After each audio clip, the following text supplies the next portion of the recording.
Voilà, donc je vais vous présenter un petit peu à la fois ce que sont les turbos, à la fois ce que nous faisons, nous, dans le cadre de nos activités de service. On regardera à la fin quelques graphiques. Je ne sais pas si on aura le temps de tout aborder ce soir. La présentation que vous allez voir là sera à disposition pour ceux qui le souhaitent la recevoir en format PDF. Euh, et à la fin, j'accorderai un petit peu de temps pour des questions-réponses pour ceux qui voudraient avoir plus de détails. Alors, je ne sais pas qui d'entre vous connaît déjà ces produits, qui voudrait les découvrir, qui voudrait approfondir ses connaissances. Mais qu'importe que ce soit l'un ou l'autre des cas, ça va revenir exactement au même. Je vais juste me présenter rapidement pour ceux qui ne me connaissent pas avant de démarrer. Donc, je m'appelle Marc Daguerre. Ça fait maintenant 25 ans que je suis sur les marchés financiers. J'ai grandi dans ce qu'on appelle l'analyse technique, qui est véritablement ma matière première, qui me sert à mettre en place toutes mes stratégies. Et ça fait maintenant bientôt 14 ans que j'ai créé DT Expert, euh, qui vous propose effectivement, entre autres services, un service de gestion de portefeuille sur ce type de produit. Alors, on va voir ce que c'est que les turbos. En amont, tout de même, avant donc de rentrer dans les détails, il y a une chose qu'il faut bien comprendre par rapport à ces produits. Je vous ai mis ici la pyramide, quand je l'appelais la pyramide du patrimoine. Il y a sur cette pyramide plusieurs niveaux. Comme vous le savez tous très certainement, plus on veut obtenir de rendement dans nos investissements, plus on va devoir prendre de risques. Ça serait trop facile sinon. Donc, ça va être à chacun d'entre vous, en fonction justement de cette appétence au risque que vous pouvez avoir, de décider ou non d'intervenir sur ce type de produit. Comme vous pouvez le voir ici, il y a des niveaux de prise de risque et donc de rendement. Et avec les turbos, vous êtes au sommet de la pyramide. C'est-à-dire que ça va être parmi les produits les plus risqués qui vont certainement vous offrir aussi les meilleurs rendements, à condition évidemment que vous soyez dans le bon sens. C'est ce que nous, on essaie de vous aider à faire. Voilà, donc vous pouvez démarrer la pyramide avec des revenus très sécurisés, et puis après, mon type, je sais pas, livret A pour démarrer. Puis après, vous avez certains produits financiers, vous avez des assurances vie, etc. Et puis vous arrivez au haut de l'échelle, à la bourse, et dans la bourse elle-même, ce type de produits, produits dérivés. À effet de levier, hein, j'insiste. Justement, on va voir qu'est-ce que c'est que tout ça. Après, donc, le sommaire, je vous laisserai le regarder tranquillement, c'est inutile de le regarder ensemble. Donc, on démarre par l'introduction. Historique et avantage d'un turbo. Donc, les turbos sont effectivement des produits qui ont été créés à peu près au début des années 2000. Ça fait partie de la gamme des produits dérivés dits à effet de levier. Donc, à effet de levier, on va le voir ensemble ce que ça signifie. Ça veut dire qu'ils vont vous permettre, grosso modo, de bénéficier d'un coefficient multiplicateur. Attention, parce que ce coefficient peut jouer en votre faveur ou en votre défaveur, bien sûr. Encore une fois, ça serait trop facile sinon. Il y a plusieurs produits à effet de levier. Vous avez les varants, notamment, certains les connaissent sans doute, les leverage short, les, euh, les CFD également, mais les turbos sont les produits qui sont, pour nous, en termes d'analyse technique, les plus efficaces. Et on verra ensemble pourquoi. Donc, l'avantage aussi, c'est qu'ils vous permettent d'intervenir sur n'importe quelle classe d'actifs, actions, indices, matières premières, devises, taux et même la crypto-monnaie aujourd'hui. Alors attention, hein, la crypto-monnaie est déjà très volatile en elle-même, mais au cas où, je vous expliquerai l'avantage éventuellement d'un turbo sur ce type de produit. Donc ils sont effectivement en plein essor depuis de nombreuses années maintenant. On voit les chiffres Euronext et ils ont même maintenant largement dépassé en volume les Varans qui étaient en fait leurs petits frères auparavant. Avantage, leur prix se calcule de façon simple et linéaire. On va le voir ensemble, contrairement à un Varan qui a des méthodes de calcul beaucoup plus complexes. Si le prix du sous-jacent monte, alors le turbo monte, si vous êtes sur un turbo call. Le risque de perte maximum est limité à la somme investie.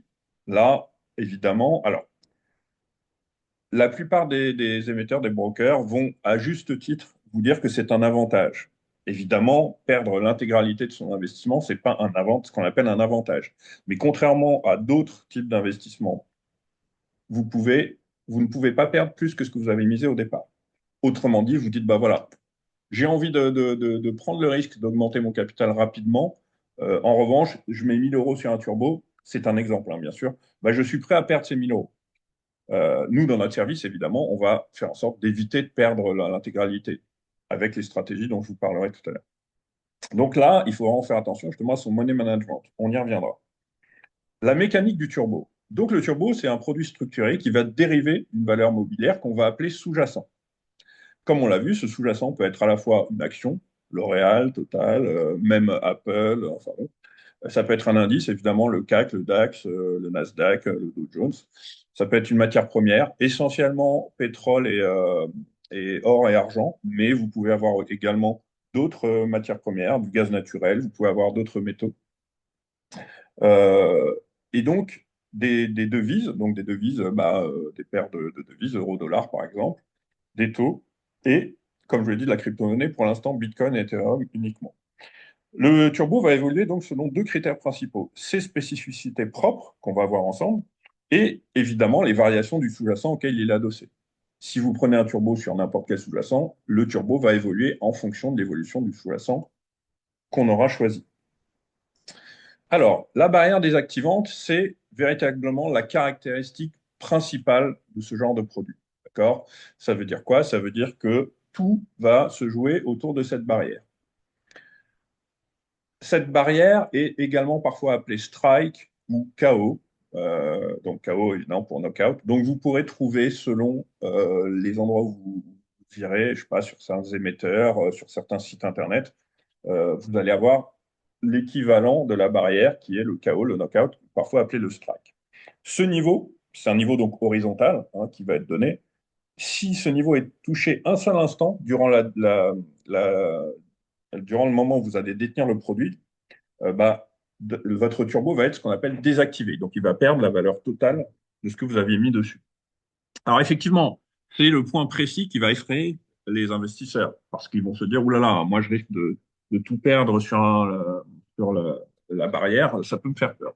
D'un autre côté, c'est aussi le point précis qui va rendre le produit extrêmement intéressant puisque c'est ce qui va également permettre de bénéficier de l'effet de levier.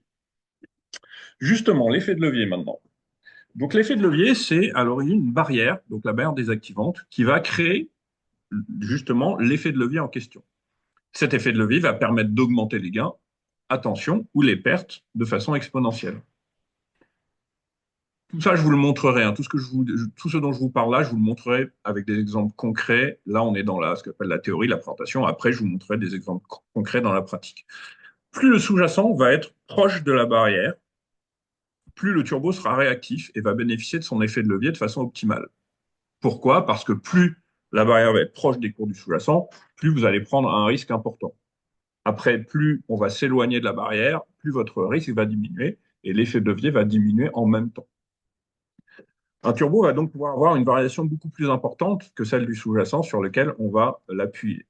Ça pourra répliquer 5, 10, 20, jusqu'à plus de 50 fois cette variation. Attention, encore une fois, maîtriser cet effet de levier et ne pas aller investir sur ce type de produit comme si vous étiez au casino. Toutefois, mais ça regarde chacun d'entre vous, bien sûr, certains peuvent de temps en temps avoir justement envie, pour le coup, de jouer un coup de poker en se disant, bon, allez, je sais pas, j'ai l'impression que le CAC va ouvrir en hausse demain, je vais me positionner sur un turbo call pour jouer la hausse, et je vais prendre un effet de levier extrêmement fort. Donc, je vais prendre une barrière très risquée, allez, peut-être 1% des cours, et je vais avoir un effet de levier qui va peut-être être de 80, 90 fois. Voilà, ce qui veut dire que si le CAC ouvre à 1%, vous gagnez automatiquement 90%. En revanche, s'il ouvre à moins 1%, vous perdez tout ce que vous avez misé. Encore une fois, ça, c'est ce que je vous appelle, c'est un coup de poker qui ne regarde que vous. Hein. Moi, évidemment, dans mon métier, je ne vais pas m'amuser à faire ça. Ici, vous avez une courbe de l'effet de levier qu'on a pris notamment sur le CAC 40 pour vous donner un petit peu un ordre d'idée. D'accord? Donc là, sur ce tableau, vous allez pouvoir vous rendre compte de l'effet de levier en fonction de l'éloignement de la barrière par rapport au niveau du CAC. Donc ici, vous avez en abscisse l'effet de levier. Et vous avez ici en ordonnée la distance de la barrière au cours du CAC 40. D'accord? Donc, autrement dit, plus vous êtes proche ici du CAC, vous voyez, plus votre effet de levier va être important. Plus vous allez vous éloigner ici du CAC 40, plus votre effet de levier, lui, va diminuer. D'accord? Autrement dit, si je suis ici autour de 1% comme je vous l'ai dit tout à l'heure, des cours du CAC, bah, je vais avoir un effet de levier qui est compris entre 90 et 73 ici. Bon, là, c'est vraiment des effets de levier qui sont très détaillés. Plus je vais m'éloigner, si j'arrive à une barrière qui est entre 18 et 20% des cours du CAC, je vais quand même avoir un levier de 5. Alors je dis quand même parce que vous vous doutez bien que à être à 18% du CAC, bah, ça vous donne une marge de manœuvre quand même confortable dans le sens où même dans des cas extrêmes, le CAC ne risque pas de perdre 18% très rapidement. Voilà. Alors les différents types de turbos. Déjà, dans le directionnel, comme je vous l'ai dit, un turbo peut vous permettre de jouer la hausse ou la baisse d'un sous-jacent. Donc, pour jouer la hausse d'un sous-jacent, vous allez devoir investir sur un turbo call ou long, ça dépend encore une fois, l'appellation est la même, signifie la même chose, même si l'appellation n'est pas la même. Donc le call ou le long vont vous permettre de jouer la hausse du sous-jacent. Lorsque vous jouez la hausse, il faut que le niveau de la barrière se trouve en dessous des cours du sous-jacent. Je vais vous montrer tout de suite après concrètement ce que ça signifie. Lorsque vous allez jouer la baisse, donc via un put ou un short, dans ce cas-là, le niveau de la barrière, lui, va être au-dessous des cours du sous-jacent que vous avez choisi. Je vais vous montrer tout de suite, comme je vous l'ai dit, dans un cas pratique. Voilà. Par exemple, ici, on est sur le CAC 40. D'accord? Si jamais je décidais de jouer la baisse du CAC 40, le CAC 40, aujourd'hui, là, à un moment où on se parle, a clôturé autour de 7260. Bon. J'ai l'impression que le CAC est faible, que la fin d'année voilà, va pas être terrible. Je me dis, bon, je vais plutôt avoir envie de jouer la baisse du CAC 40. Si vous jouez la baisse, d'accord, ça veut dire que vous attendez un mouvement comme ça. Si vous attendez un mouvement comme ça, il est évident que votre barrière ne peut pas être en dessous des cours du CAC, puisque votre objectif, justement, c'est de vous éloigner de la barrière. Donc, si vous jouez la baisse du sous-jacent, c'est-à-dire que vous voulez vous positionner sur un put ou un short, votre barrière, comme ici, va devoir se situer au-dessus des cours du CAC. D'accord? Une barrière agressive va se retrouver par là, ça c'est très agressif. Puis plus vous allez vous éloigner, moins la barrière va être agressive, moins votre effet de levier sera important. Logique, d'accord? Donc, si je joue la baisse du CAC, je vais avoir une barrière qui doit se trouver au-dessus des cours du CAC. Inversement, si je décide plutôt de me dire non, là, le CAC a beaucoup baissé, je pense que maintenant, il est capable de rebondir un petit peu et de repartir vers le haut. Dans ce cas-là, comme vous attendez une hausse des cours du CAC, votre barrière, elle, va se trouver en dessous. Encore une fois, barrière très agressive, barrière un peu moins agressive, etc. Donc ça, c'est bien pour que vous ayez en tête l'idée de, justement, directionnel sur les cours du sous-jacent. D'ailleurs, là, j'ai pris le CAC en exemple, mais ça ne sera pas forcément toujours le CAC. Attendez, je vais en profiter pour corriger rapidement. Voilà. Il existe trois principaux types de turbos. Ça, c'est pour ceux d'entre vous qui voudraient éventuellement mettre sur les turbos par vous-même. Attention, là encore, je tiens à vous avertir à plusieurs reprises, ce sont des produits très réactifs qui peuvent prendre 40% en 5 minutes. Hein. Donc ne pas y aller comme ça, à l'aveugle, sans avoir un minimum de bagage derrière. Vous allez pouvoir trouver trois types de turbos. Les turbos classiques, qu'on appelle classiques, qui vont être des turbos à échéance. Échéance, maturité, c'est la même chose. C'est-à-dire que leur durée de vie va être limitée dans le temps. Vous avez maintenant les turbos qu'on appelle illimités ou infinis, qui, comme leur nom l'indique, eux, n'auront pas de date d'échéance. Autrement dit, vous pouvez les garder autant que vous voulez, à partir du moment, évidemment, où la barrière n'est pas touchée. Et vous avez enfin les turbos qu'on appelle illimités best ou infini best, qui, eux, vont à la fois vous permettre d'avoir pas d'échéance, c'est-à-dire de pouvoir les détenir aussi longtemps que vous voulez à partir, encore une fois, du moment où la barrière n'est pas touchée. Mais pour autant, vous allez avoir une barrière qui va être fixe et qui va être égale, enfin fixe, pardon, qui va être égale au strike. Donc alors je vais vous expliquer ce que ça veut dire. Best, ça ne veut pas dire que c'est le meilleur produit, hein, d'accord? C'est un acronyme pour dire barrière égale strike. Pourquoi je vous dis ça? Parce que dans les turbos illimités, sans que vous ayez rajouté la formule best, vous allez avoir une barrière et un strike qui vont être différents. Autrement dit, vous allez avoir un financement qui va être induit dans ce turbo euh, qui va être en fonction de la différence entre votre barrière et votre strike. C'est un peu compliqué, mais grosso modo, ce qu'il faut retenir, c'est que les turbos aujourd'hui les plus utilisés, même à très très grande proportion, et ceux qu'on recommande nous dès qu'on peut avoir la possibilité d'en recommander, ce sont des turbos best, d'accord? Alors, Là, je vous ai mis des exemples de fiches d'identité des turbos et j'ai volontairement pris un de chaque, c'est-à-dire un classique, un infini et puis un infini best, en sachant évidemment, encore une fois, que celui que je vais utiliser le plus souvent est la troisième catégorie. Ici, par exemple, on va prendre un turbo sur le gold, donc l'or, et on va décider de jouer la hausse du gold. D'accord? Donc, on prend un turbo call. Je vous ai mis le code Nemo et le code Easy. Alors ça, c'est ce qui va vous permettre d'aller chercher, vous, le produit sur votre compte euh, à travers votre courtier. On verra ça plus tard.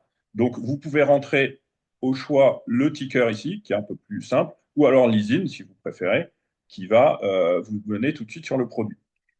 Je vous explique rapidement la différence entre un code Nemo et un code ISIN. Un code Nemo, si vous voulez, c'est un peu comme votre numéro de téléphone. Autrement dit, c'est un numéro qui vous est attribué à vous, uniquement à vous, mais qui un jour pourra éventuellement être attribué à quelqu'un d'autre si jamais vous décidiez de supprimer votre numéro, de changer d'abonnement, de déménager à l'étranger, etc.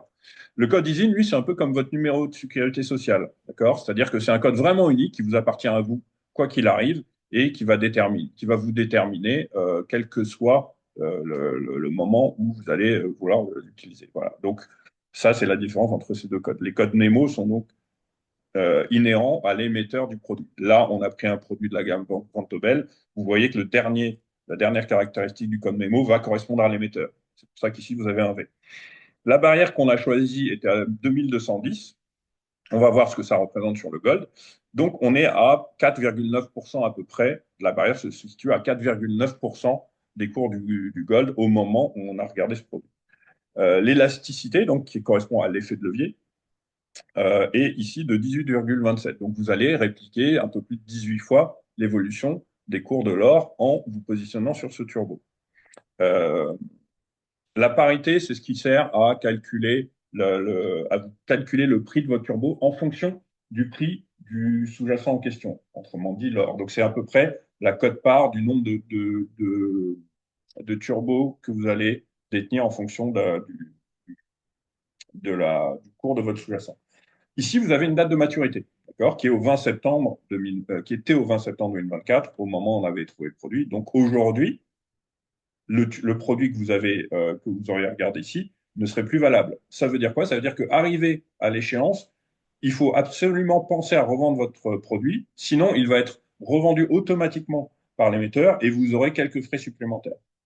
Euh, alors, on va regarder, alors je ne sais plus à quelle date on avait regardé ce produit, mais qu'importe, je vais vous montrer par exemple les cours de l'or. Voilà. Et donc, vous décidez de jouer un call sur l'or. Et donc ici, on avait une barrière qui était à 2210. Je vais voir si c'est toujours pertinent. Donc 2210, oui, alors effectivement, c'était à une autre période. On était ici, donc les cours de l'or devaient être plus bas qu'aujourd'hui. Aujourd'hui, bah, si vous voulez prendre une barrière aujourd'hui, bah, vous allez essayer de prendre une barrière qui va se trouver, si vous jouez la hausse, hein, bien sûr, si vous décidez de parier sur la hausse de l'or, bah, vous allez essayer de prendre une barrière en dessous avec une marge de manœuvre importante, ça je vous montrerai tout à l'heure, dans votre plan de trading. Ça veut dire quoi? Ça veut dire que si je décide là d'investir sur la hausse de l'or, et donc je vais me propositionner sur un turbo call ou un turbo long, euh, je vais, par exemple, me dire, bah, je vais prendre une barrière ici. Bon, j'estime que c'est suffisamment éloigné pour ne pas prendre trop de risques, parce que l'or ne va pas retomber ici en une semaine, ou alors en une semaine vraiment, vraiment fragile. Euh, dans ce cas-là, je vais mettre une stratégie en place. Ça veut dire que je vais mettre un niveau de stop, que je vous ai mis en bleu ici, qui va être le niveau à partir duquel vous décidez de sortir de votre investissement parce que vous estimez que votre scénario ne sera plus valable, en tout cas à court terme. Mettre un niveau de stop est important. Pourquoi? D'abord parce que c'est une discipline en termes de stratégie de trading et ensuite parce que ça vous permettra de savoir que vous ne serez pas désactivé, autrement dit que vous n'allez pas perdre l'intégralité de votre capital si jamais vous arrivez à toucher la barrière. Après le turbo sur l'or, qui est un turbo classique, je vous ai mis ici l'exemple d'un turbo illimité sur une action Air Liquide, que tout le monde connaît. Donc là, on est sur un illimité. Turbo illimité call, ça veut dire que vous n'allez pas avoir ici de date de maturité. Vous avez ici le code Nemo, d'accord, qui va correspondre encore une fois à l'émetteur. Vous voyez que là, on est chez Société Générale, donc vous avez bien un S ici à la fin du code Nemo. Et vous avez évidemment le code ISIN, qui est le code que voilà, vous pouvez utiliser de façon facile, puisqu'il est identifié uniquement sur ce produit. On avait ici une barrière désactivante qui était autour de 149 euros. On va regarder ensemble par la suite où est-ce que se situe la barrière. J'en profite pour faire une correction. Voilà.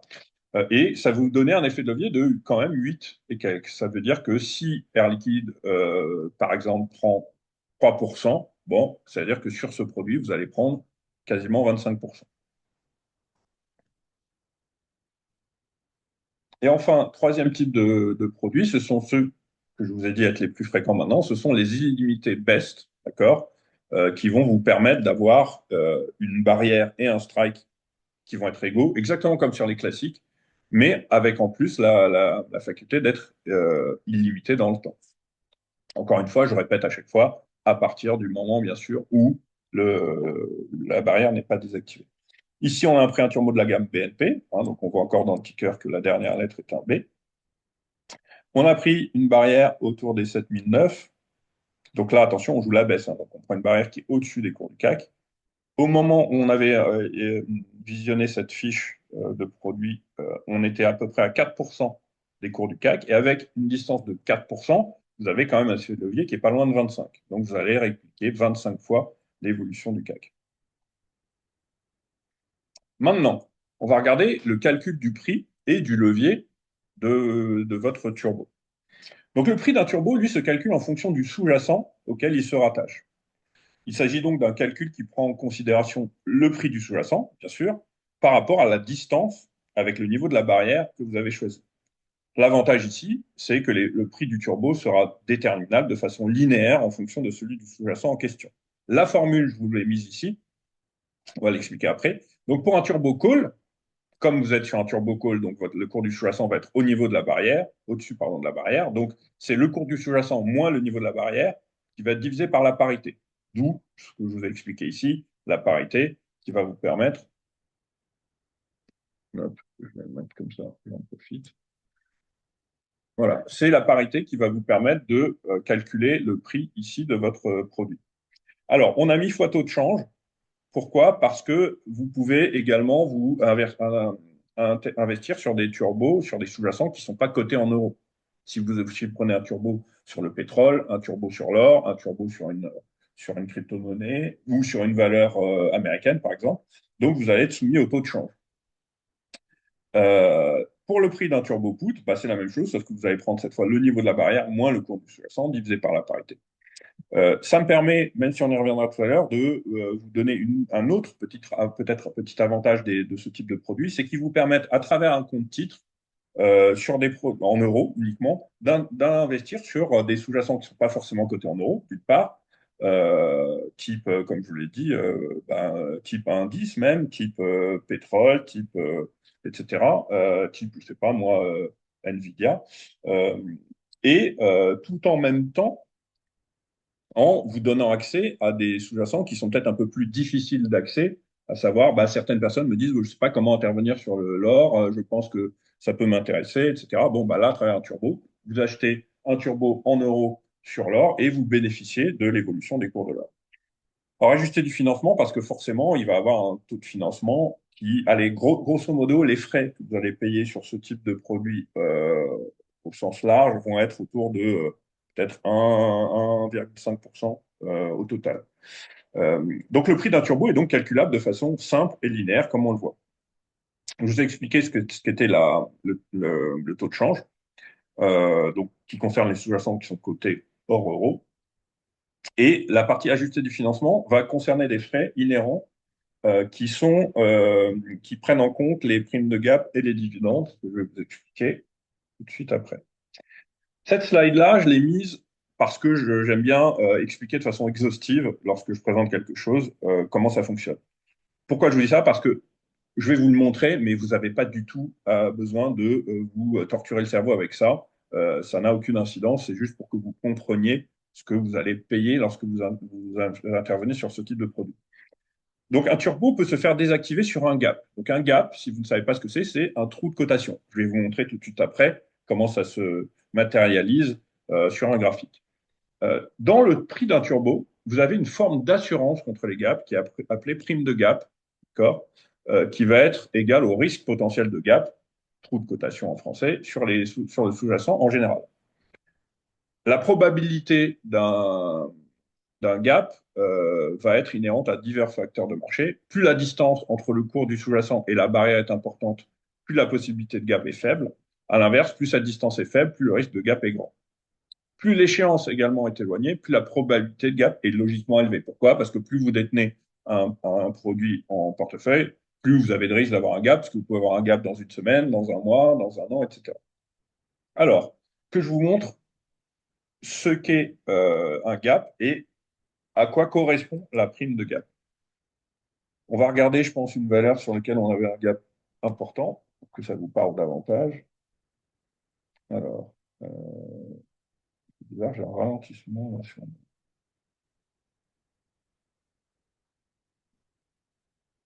Bon, je vais le faire comme ça, c'est pas grave. Et on va aller sur Alstom, par exemple, qui avait été très secoué à un moment. Voilà, je vais vous mettre ici le sous-jacent et je vais vous expliquer d'abord ce que c'est un gap, évidemment, pour ceux qui ne le sauraient pas, et ensuite à quoi correspond justement cette prime de gap. Voilà. Donc imaginez que vous soyez, qu'on soit ici. Donc vous voyez ça ici, ce que vous voyez ici, c'est ce qu'on appelle un gap. Celui-ci est particulièrement important. Je l'ai choisi volontairement, vous pouvez en avoir des beaucoup plus petits, pour que vous voyez vraiment d'abord que ça vous parle, et ensuite pour que je vous explique ce qu'est vraiment la prime de gap. Vous voyez ici que ce gap a été effectivement, je crois, d'une vingtaine de pourcents lorsque Alstom a sorti des très mauvaises nouvelles au niveau de leur trésorerie en l'occurrence. Et donc un gap, c'est un écart important entre la clôture des cours d'une journée avec l'ouverture du lendemain. D'accord? Ici, on voit qu'on avait clôturé par là et qu'on a ouvert directement ici à plus de moins, je crois, autour de moins 22% sur les cours de l'action. Maintenant, on va regarder à quoi correspond la prime de gap. Imaginez que j'ai décidé, moi, voilà, j'avais décidé, malheureusement, de jouer les cours d'Alstom à la hausse. Autrement dit, puisque décidé de jouer les cours d'Alstom à la hausse, imaginons par exemple que je me dis, tiens, ici, j'ai l'impression que Alstom va monter à partir de là, bon, et j'ai décidé de rentrer sur un turbo call, donc avec une barrière en dessous des cours de mon sous-jacent. On va imaginer maintenant que j'avais pris une barrière autour de là, d'accord? Qu'est-ce qui se passe? Si jamais vous n'aviez pas eu de gap, bien, les cours d'Alstom auraient pu continuer de baisser. Ils auraient baissé, et puis au moment où ils seraient arrivés sur cette barrière, bah, vous aurez été désactivé, d'accord, de votre investissement. Ici, en l'occurrence, on voit que les cours d'Alstom ont commencé à baisser. Donc, vous n'étiez pas dans le bon directionnel, vous commenciez à vous dire, mince, est-ce que je ne vais pas devoir sortir de ma ligne, etc. Et puis là, ici, vous voyez que votre turbo n'est pas encore désactivé, puisque vous êtes au-dessus de votre barrière. Le lendemain, vous ouvrez ici. D'accord? Autrement dit, on va regarder, voilà. Le gap que vous allez tolérer, entre guillemets, il va jusqu'ici. Parce que c'est là qu'est votre barrière. Donc vous êtes censé être désactivé ici. Or, les cours ont ouvert ici. C'est-à-dire qu'il y a une importance dans le décalage des cours par rapport à votre barrière qui se situe ici. Donc la prime de gap correspond à cette assurance-là. C'est-à-dire qu'en gros, l'émetteur va vous couvrir sur toute la différence qu'il y a de là à là, au lieu de vous demander, vous, justement, un appel de marge et de perdre davantage que ce que vous avez investi. Voilà, ça c'était pour vous expliquer ce qu'il appelait la prime de gap. Ensuite, vous avez également les dividendes qui vont être réajustés. Bon, c'est normal, sinon ça va créer un gap artificiel.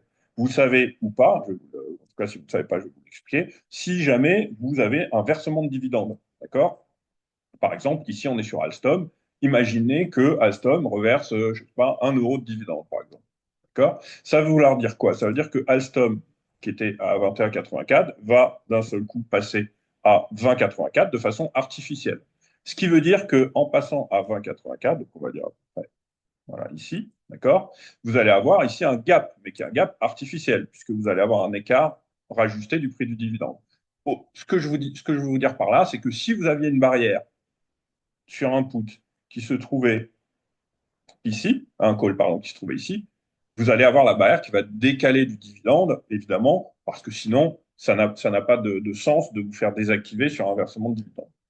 Voilà, ça c'était juste pour vous expliquer ces deux petites parties-là. Maintenant, calcul de l'effet de levier. encore une fois, de façon très simple, vous allez pouvoir calculer l'effet de levier, qu'on appelle également élasticité, hein, c'est la même chose, d'un turbo en utilisant la formule suivante. L'effet de levier, ça va être le cours du sous-jacent que vous avez choisi, divisé par le cours du turbo, ajusté de la parité. Ça va vous donner l'effet de levier. Voilà. Donc c'est pour ça que je vous dis que le calcul de l'effet de levier et des prix de ce type de produit sont linéaires. Voilà. C'est une formule mathématique que n'importe qui peut appliquer, qui est valable, sans être obligé d'appliquer des θ, des gamma, etc., comme vous les avez dans le cours du Varan. Parce que le cours du Varan, lui, va impliquer, comme on le verra tout à l'heure, la dimension temps et la dimension volatilité, ce que ne fait pas le cours du turbo. Plus le sous-jacent donc sera proche de la barrière, plus l'effet de levier sera important. Attention toutefois, un effet de levier peut permettre un fort potentiel de gain comme un risque de perte. Il faut donc agir en connaissance de cause en faisant par exemple, hein, je dis bien par exemple, appel à un spécialiste. Ça peut être moi, évidemment, nous, mais ça peut être n'importe qui d'autre. Je ne suis pas là forcément pour vous vendre uniquement ce que je fais, d'accord? C'est juste pour vous avertir que si vous souhaitez le faire tout seul, il faut vraiment avoir un bagage quand même assez conséquent, à moins que vous ayez envie de jouer sur ces produits comme vous iriez jouer au casino. Là, ça vous regarde. Donc, ça veut dire que vous êtes prêt à perdre tout ce que vous allez mettre sur ce produit. Je vous ai mis ici un ventilateur. Pourquoi? Parce qu'en fait, l'image du ventilateur est souvent parlante. Alors là, bon, on est maintenant en 2024, bientôt 2025, donc la plupart des présentations et des formations se font à distance. Donc, je vais quand même vous expliquer l'image du ventilateur. Imaginez, pour comprendre l'effet de levier, vous avez un ventilateur en marche devant vous et vous avez une feuille de papier. Je vais vous demander de placer la feuille de papier devant le ventilateur et de la lâcher, d'accord? Et je vais vous dire, voilà, où est-ce que vous allez la placer pour que la feuille soit projetée le plus loin possible.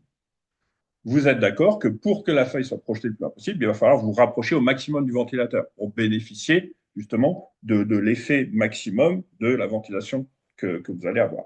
Plus vous allez éloigner la feuille du ventilateur, au moment où vous allez la lâcher, moins loin vous allez réussir à la projeter puisque vous allez bénéficier d'un effet de ventilation moindre que si vous étiez tout près. L'effet de levier, c'est la même chose. Plus vous allez avoir une barrière proche des cours du sous-jacent qui correspondent au ventilateur, plus vous allez avoir un effet de levier important. Plus vous allez vous éloigner des cours du sous-jacent, donc du ventilateur, plus votre effet de levier va diminuer. De la même manière, l'image est toujours bonne, si jamais votre feuille se rapproche trop du ventilateur, donc des cours du sous-jacent, bah, elle va se faire déchiqueter, donc vous allez perdre l'intégralité de ce que vous avez misé sur votre produit. Avantage du turbo, avantages et inconvénients, bien sûr, on n'est pas là pour, on est là pour être transparent. Donc les avantages, d'abord, vous avez un meilleur rendement que sur le sous-jacent, d'où l'effet de levier. Vous avez la possibilité d'investir sur toutes les classes d'actifs, actions, indices, matières premières, etc., comme on l'a vu, et ce, à travers un compte titre uniquement en euros. C'est pour ça que je vous disais sur la crypto, attention, parce que c'est déjà très volatile, donc ne pas prendre d'effet de levier du tout important sur la crypto. En revanche, ce qui est pratique, c'est que j'ai des clients qui me disent, oui, on parle beaucoup de la crypto-monnaie, etc. Je ne sais pas comment investir dessus. Ça me fait un peu peur d'ouvrir un wallet chez un courtier crypto. J'ai peur de pouvoir me faire hacker, d'oublier ma clé, etc. Bon, là, en l'occurrence, bah, vous pouvez jouer sur l'évolution d'une crypto-monnaie, du Bitcoin par exemple, sans être obligé d'ouvrir un wallet et de payer en crypto. Vous pouvez payer en euros à travers un compte titre classique. Vous avez la possibilité de jouer la hausse comme la baisse. Et ça, c'est un avantage conséquent. Parce que parfois, vous vous retrouvez dans des marchés baissiers. Bon, le CAC n'est pas en très bonne forme cette année. D'ailleurs, c'est le seul indice qui affiche, et donc qui va afficher, vu qu'on est le 23 décembre, un bilan négatif sur l'année 2024. Donc, ça peut permettre, dans des marchés baissiers, de savoir quand même quoi faire et également de gagner de l'argent dans des marchés baissiers.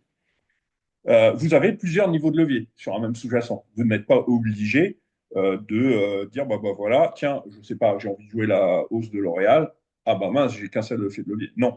En fonction de la popularité du sous-jacent, vous allez avoir plusieurs barrières et donc plusieurs leviers qui vont être proposés par l'émetteur sur les sous-jacents très populaires ou sur lesquels il y a beaucoup de volume, vous allez avoir énormément d'effets de levier et de barrières différentes. Sur le CAC, par exemple, vous avez je ne sais pas combien de produits, peut-être vous avez une barrière tous les 3, 4, 5 points de CAC, donc ça vous donne énormément de possibilités.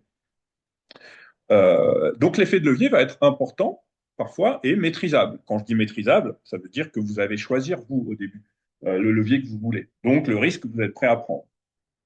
Vous n'êtes pas obligé de prendre un levier x7. Vous pouvez prendre x7, x10, x15, x4. Bon.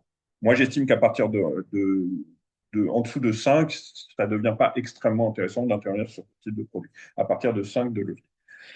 Et enfin, la perte maximum va être limitée au montant investi au départ, notamment par exemple sur un gap important. Vous n'allez pas vous dire ah mince, je vais devoir payer parce que le gap a été plus important que ce que j'avais sur ma barrière. Par rapport au Varan, les avantages, bah, le calcul du prix d'un turbo est simple et linéaire, comme on l'a vu, contrairement au calcul du prix du Varan. Pourquoi? Parce que la valeur temps est marginale et n'influence pas le cours du turbo. Marginal, hein, c'est-à-dire pas complètement nul, mais marginal. Exemple, vous achetez un turbo, je ne sais pas moi, sur Renault, d'accord? Et pendant 3 semaines, Renault n'a pas vraiment bougé. A fluctué un peu, mais vous êtes à peu près sur les mêmes prix. Bah, votre turbo va être à peu près au même prix qu'à votre point de départ. Il va peut-être perdre un tout petit peu, mais ça va être à hauteur de 2-3%. Alors que sur un Varan, si vous prenez un Varan sur Renault et que Renault n'a pas bougé pendant 3 semaines, vous pouvez très bien vous retrouver à être à moins 30, voire moins 40% sur le Varan, alors que votre sous-jacent n'a pas bougé. Enfin, la volatilité implicite du marché n'a pas d'effet sur le turbo. Si vous avez une volatilité importante dans un sens ou dans l'autre, ça ne va pas influencer le prix de votre turbo, contrairement à un Varan. Inconvénient maintenant, risque, désavantage, on va dire, inhérent au turbo. La désactivation, même si elle ne vous fait pas perdre plus que votre capital de départ, elle va en revanche vous faire perdre de façon prématurée l'intégralité de montant que vous avez investi. A contrario, donc, le prix d'un turbo ne va pas profiter par rapport au Varan de la hausse éventuelle de la volatilité. Il se peut que sur le Varan, ça soit à votre désavantage, mais ça peut être également à votre avantage. Vous pouvez avoir un sous-jacent qui ne bouge pas beaucoup sur un Varan, mais avec une volatilité qui bouge, et là, vous allez gagner sur votre Varan. Ce qui n'est pas le cas sur le turbo. Le fort potentiel de variation du turbo implique une acuité totale sur le marché, à partir du moment où, bien évidemment, on va s'y exposer. Autrement dit, si vous le faites par vous-même, dès que vous achetez un turbo, il faut être en permanence, d'accord, au courant de l'évolution des cours du sous-jacent et donc de votre turbo. Pourquoi? Parce qu'imaginez que vous achetiez un turbo et que vous oubliez ou que vous allez même au cinéma pendant 2 heures ou que vous partez en mer à un endroit où vous êtes à un endroit où vous n'avez pas de réseau, etc. Bah, imaginez que vous alliez au cinéma, que vous sortiez de votre film qui a duré 2 heures, et ben votre turbo, il a peut-être pris 40% et vous n'avez pas pu le revendre, ou alors il a peut-être perdu 40%, et là encore, vous n'avez pas pu couper votre perte. Ensuite, donc de toute façon, quand bien même vous passeriez par des gens comme moi, même à ce moment-là, il va falloir être capable d'intervenir au moment où je vais vous envoyer l'alerte. Là où vous allez vous dédouaner, c'est que vous n'êtes pas obligé de surveiller les cours en vous disant mince, ça monte, ça baisse, que ça c'est nous qui le faisons. En revanche, c'est pas nous qui allons revendre votre ligne. On va vous envoyer une alerte pour revendre votre ligne. Vous avez également la possibilité de mettre un stop de protection, comme vous le verrez, qui vous permet là d'être un peu plus serein si vous n'êtes pas capable d'être réactif pendant une journée ou deux.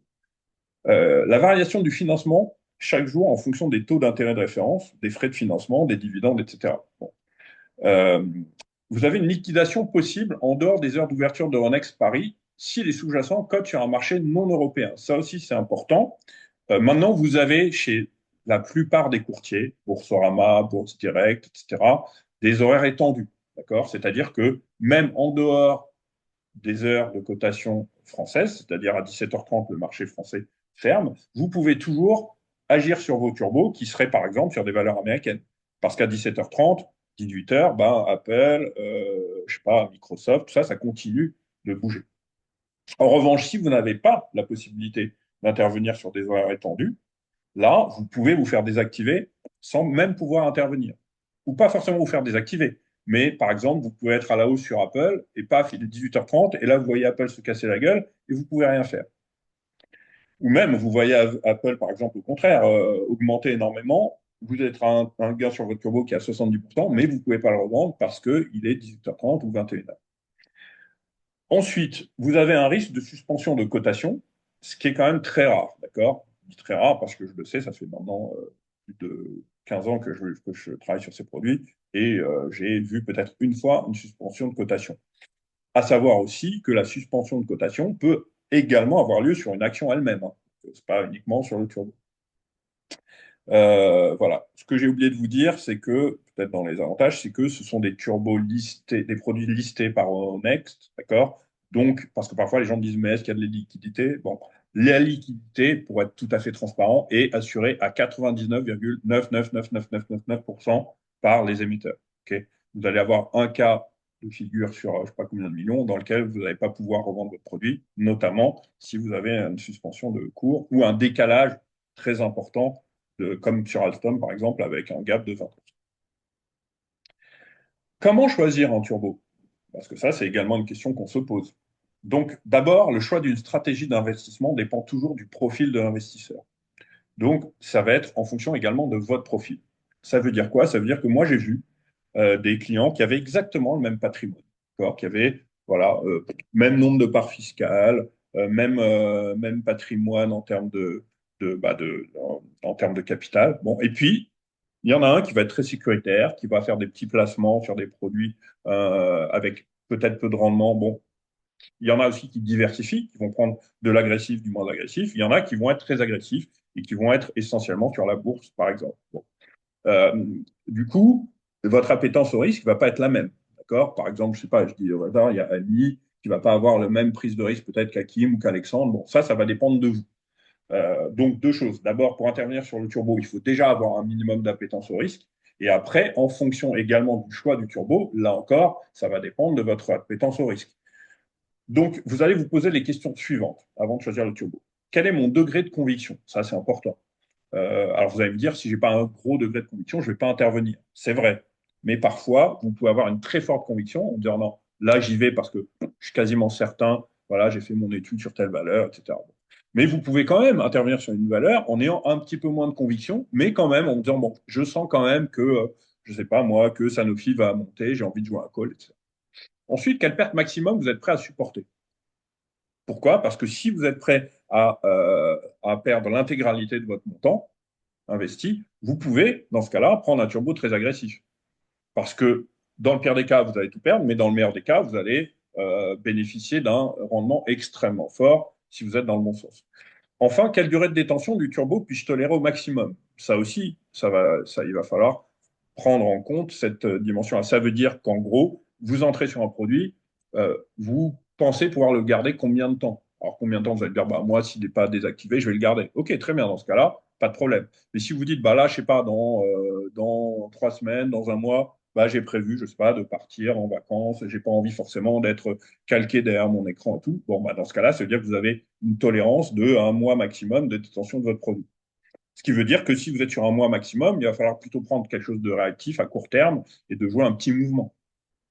Donc, en fonction des réponses à ces questions, vous allez à ce moment-là pouvoir choisir le turbo avec la barrière plus ou moins proche et plus ou moins adaptée à votre stratégie. D'accord? Donc, si vous avez une forte conviction que vous pensez pouvoir perdre pas mal parce que vous y croyez et que vous n'avez pas peur de prendre des risques, bah là, vous allez pouvoir prendre un turbo réactif, agressif, avec un levier important, donc une barrière proche.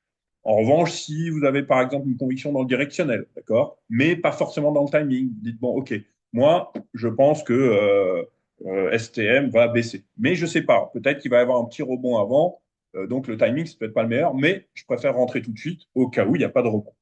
Dans ce cas-là, vous allez éloigner un petit peu plus votre barrière, bah déjà pour vous permettre d'avoir pas forcément raison tout de suite dans votre scénario, et puis pour prendre un petit peu moins de risque également sur votre investissement. Alors, ensuite, on va prendre des exemples, d'accord, de choisir le turbo, etc. Donc, je vous ai mis des exemples concrets. D'abord, on va regarder une stratégie. Bon, évidemment, je vous ai pris l'exemple d'une stratégie gagnante. On verra ensuite ce qui peut vous arriver lorsque vous êtes sur une stratégie perdante. Ici, on va regarder voilà, une stratégie sur un put. Donc, pour le coup, pour jouer la baisse. Ça, c'est pour vous montrer également un petit peu bah, l'exemple justement d'un scénario baissier, puisque les scénarios haussiers, en général, sont plus faciles à appréhender pour les investisseurs. C'est plus facile de dire ça monte, j'achète, je vends, plutôt que de dire ah ça baisse, je vais profiter de la baisse. Donc là, on est rentré, d'accord, le 3 octobre, ici, là où je vous ai mis la flèche rouge, donc quand le CAC était autour des 7535 points. Alors pourquoi on a décidé d'abord de jouer la baisse et de rentrer à ce moment-là? Bah parce qu'on avait identifié, par exemple, techniquement, ici, une droite de support qu'on voyait être assez solide, d'accord, qui soutenait l'évolution des cours du CAC à plusieurs reprises. D'accord, ici, on voit à plusieurs reprises, ici également. Et puis là, on est passé sous cette oblique. Ça nous donnait peut-être un signal. En même temps, on voyait que le RSI était en train d'enfoncer sa bande de rétractée. Ça nous donne un petit signal baissier. Bon, on se dit, bah tiens, ce signal baissier m'intéresse. je sens que le CAC se fragilise, je vais essayer de profiter d'une baisse du CAC que j'envisage. Bon. On a pris ici la barrière qui était à peu près au niveau du plus haut précédent, d'accord, autour des 7800 points. Cette barrière se trouvait à 3,4% exactement des cours du CAC. Alors attention, parce que 3,4% des cours du CAC, c'est quand même assez proche, hein. Ça veut dire que vous pouvez vous faire désactiver en 2 jours, hein, si le CAC est très bullish. Bon, donc très attention. D'où la nécessité de mettre un niveau de stop. Un niveau de stop qui va se trouver en dessous de votre barrière, puisque c'est le niveau à partir duquel vous allez déclencher la vente de votre produit et vous voulez éviter de perdre l'intégralité de votre investissement. Par la suite, qu'est-ce qui s'est passé? Bon, vous voyez qu'on a eu ce qu'on appelle justement, nous, dans notre jargon, un drawdown, c'est-à-dire que vous n'êtes pas allé tout de suite, quand on voit ici, au début, si, hein, les premiers jours, tout s'est bien passé, mais après, le CAC a commencé à repartir à la hausse. Bon, alors là, mince, on commence à se dire, on n'est pas dans le bon sens, on est revenu dans notre prix d'achat, on est en train de perdre de l'argent, bon, mais on a établi une stratégie, un plan, ce qu'on appelle un plan de trading. Tant que notre niveau de stop n'est pas atteint, on n'a pas de raison de remettre en cause notre stratégie et on va donc décider de garder notre position. On voit par la suite qu'on a une nouvelle accélération baissière, à nouveau un rebond inquiétant et jusqu'ici à peu près, okay, on voit qu'on était un petit peu tendu entre des positions gagnantes et perdantes. En fait, à chaque fois que vous étiez au-dessus de la ligne rouge, vous étiez perdant. Dès que vous étiez en dessous, vous étiez gagnant. Qu'est-ce qui s'est passé par la suite? Là, vous voyez, il y a eu un petit gap, ce qu'on appelle un petit gap, donc un petit trou de cotation, où le CAC a ouvert plus bas. D'accord. Ça vous a permis d'un seul coup de vous éloigner de votre prix d'entrée et donc de gagner en effet de levier et donc de gagner en pourcentage de gain. Puis, on voit que vous avez atteint ici un niveau. Vous allez me dire pourquoi est-ce que vous avez revendu ici, par exemple. Hein, pourquoi pas revendre ici? Pourquoi pas revendre plus bas également et rester en position puisque le stop n'a toujours pas été atteint? Parce qu'il y a deux choses lorsque vous mettez un plan de trading en place. Il y a d'abord effectivement le fait d'établir votre niveau de stop et en fonction de ce niveau, bah, de décider de garder votre ligne. Mais il y a également le fait qu'à un moment, vous allez commencer à engranger des gains.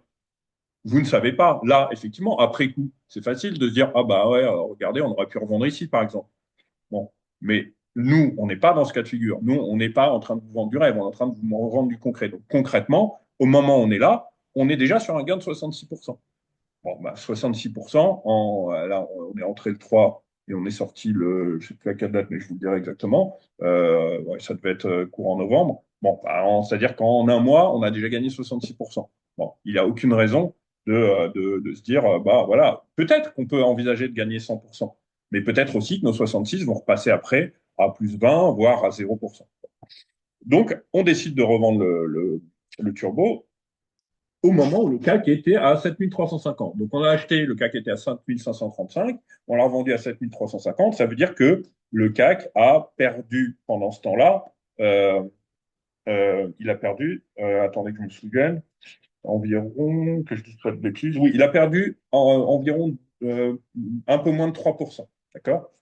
Je crois que c'était 2, bon, je vous le rajouterai dans la présentation, je n'ai pas pensé à le mettre. Donc en gros, ce que lorsque le CAC a perdu un peu moins de 3%, bah, vous allez multiplier l'évolution du CAC par 27,7 et vous allez obtenir votre gain sur le produit en question.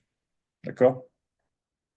Alors, maintenant, quand même, pour vous montrer deux choses. La différence entre un turbo agressif et moins agressif, déjà, dans le cas où vous êtes gagnant, mais il faut également comprendre ce qui se passe dans le cas où vous êtes perdant, évidemment.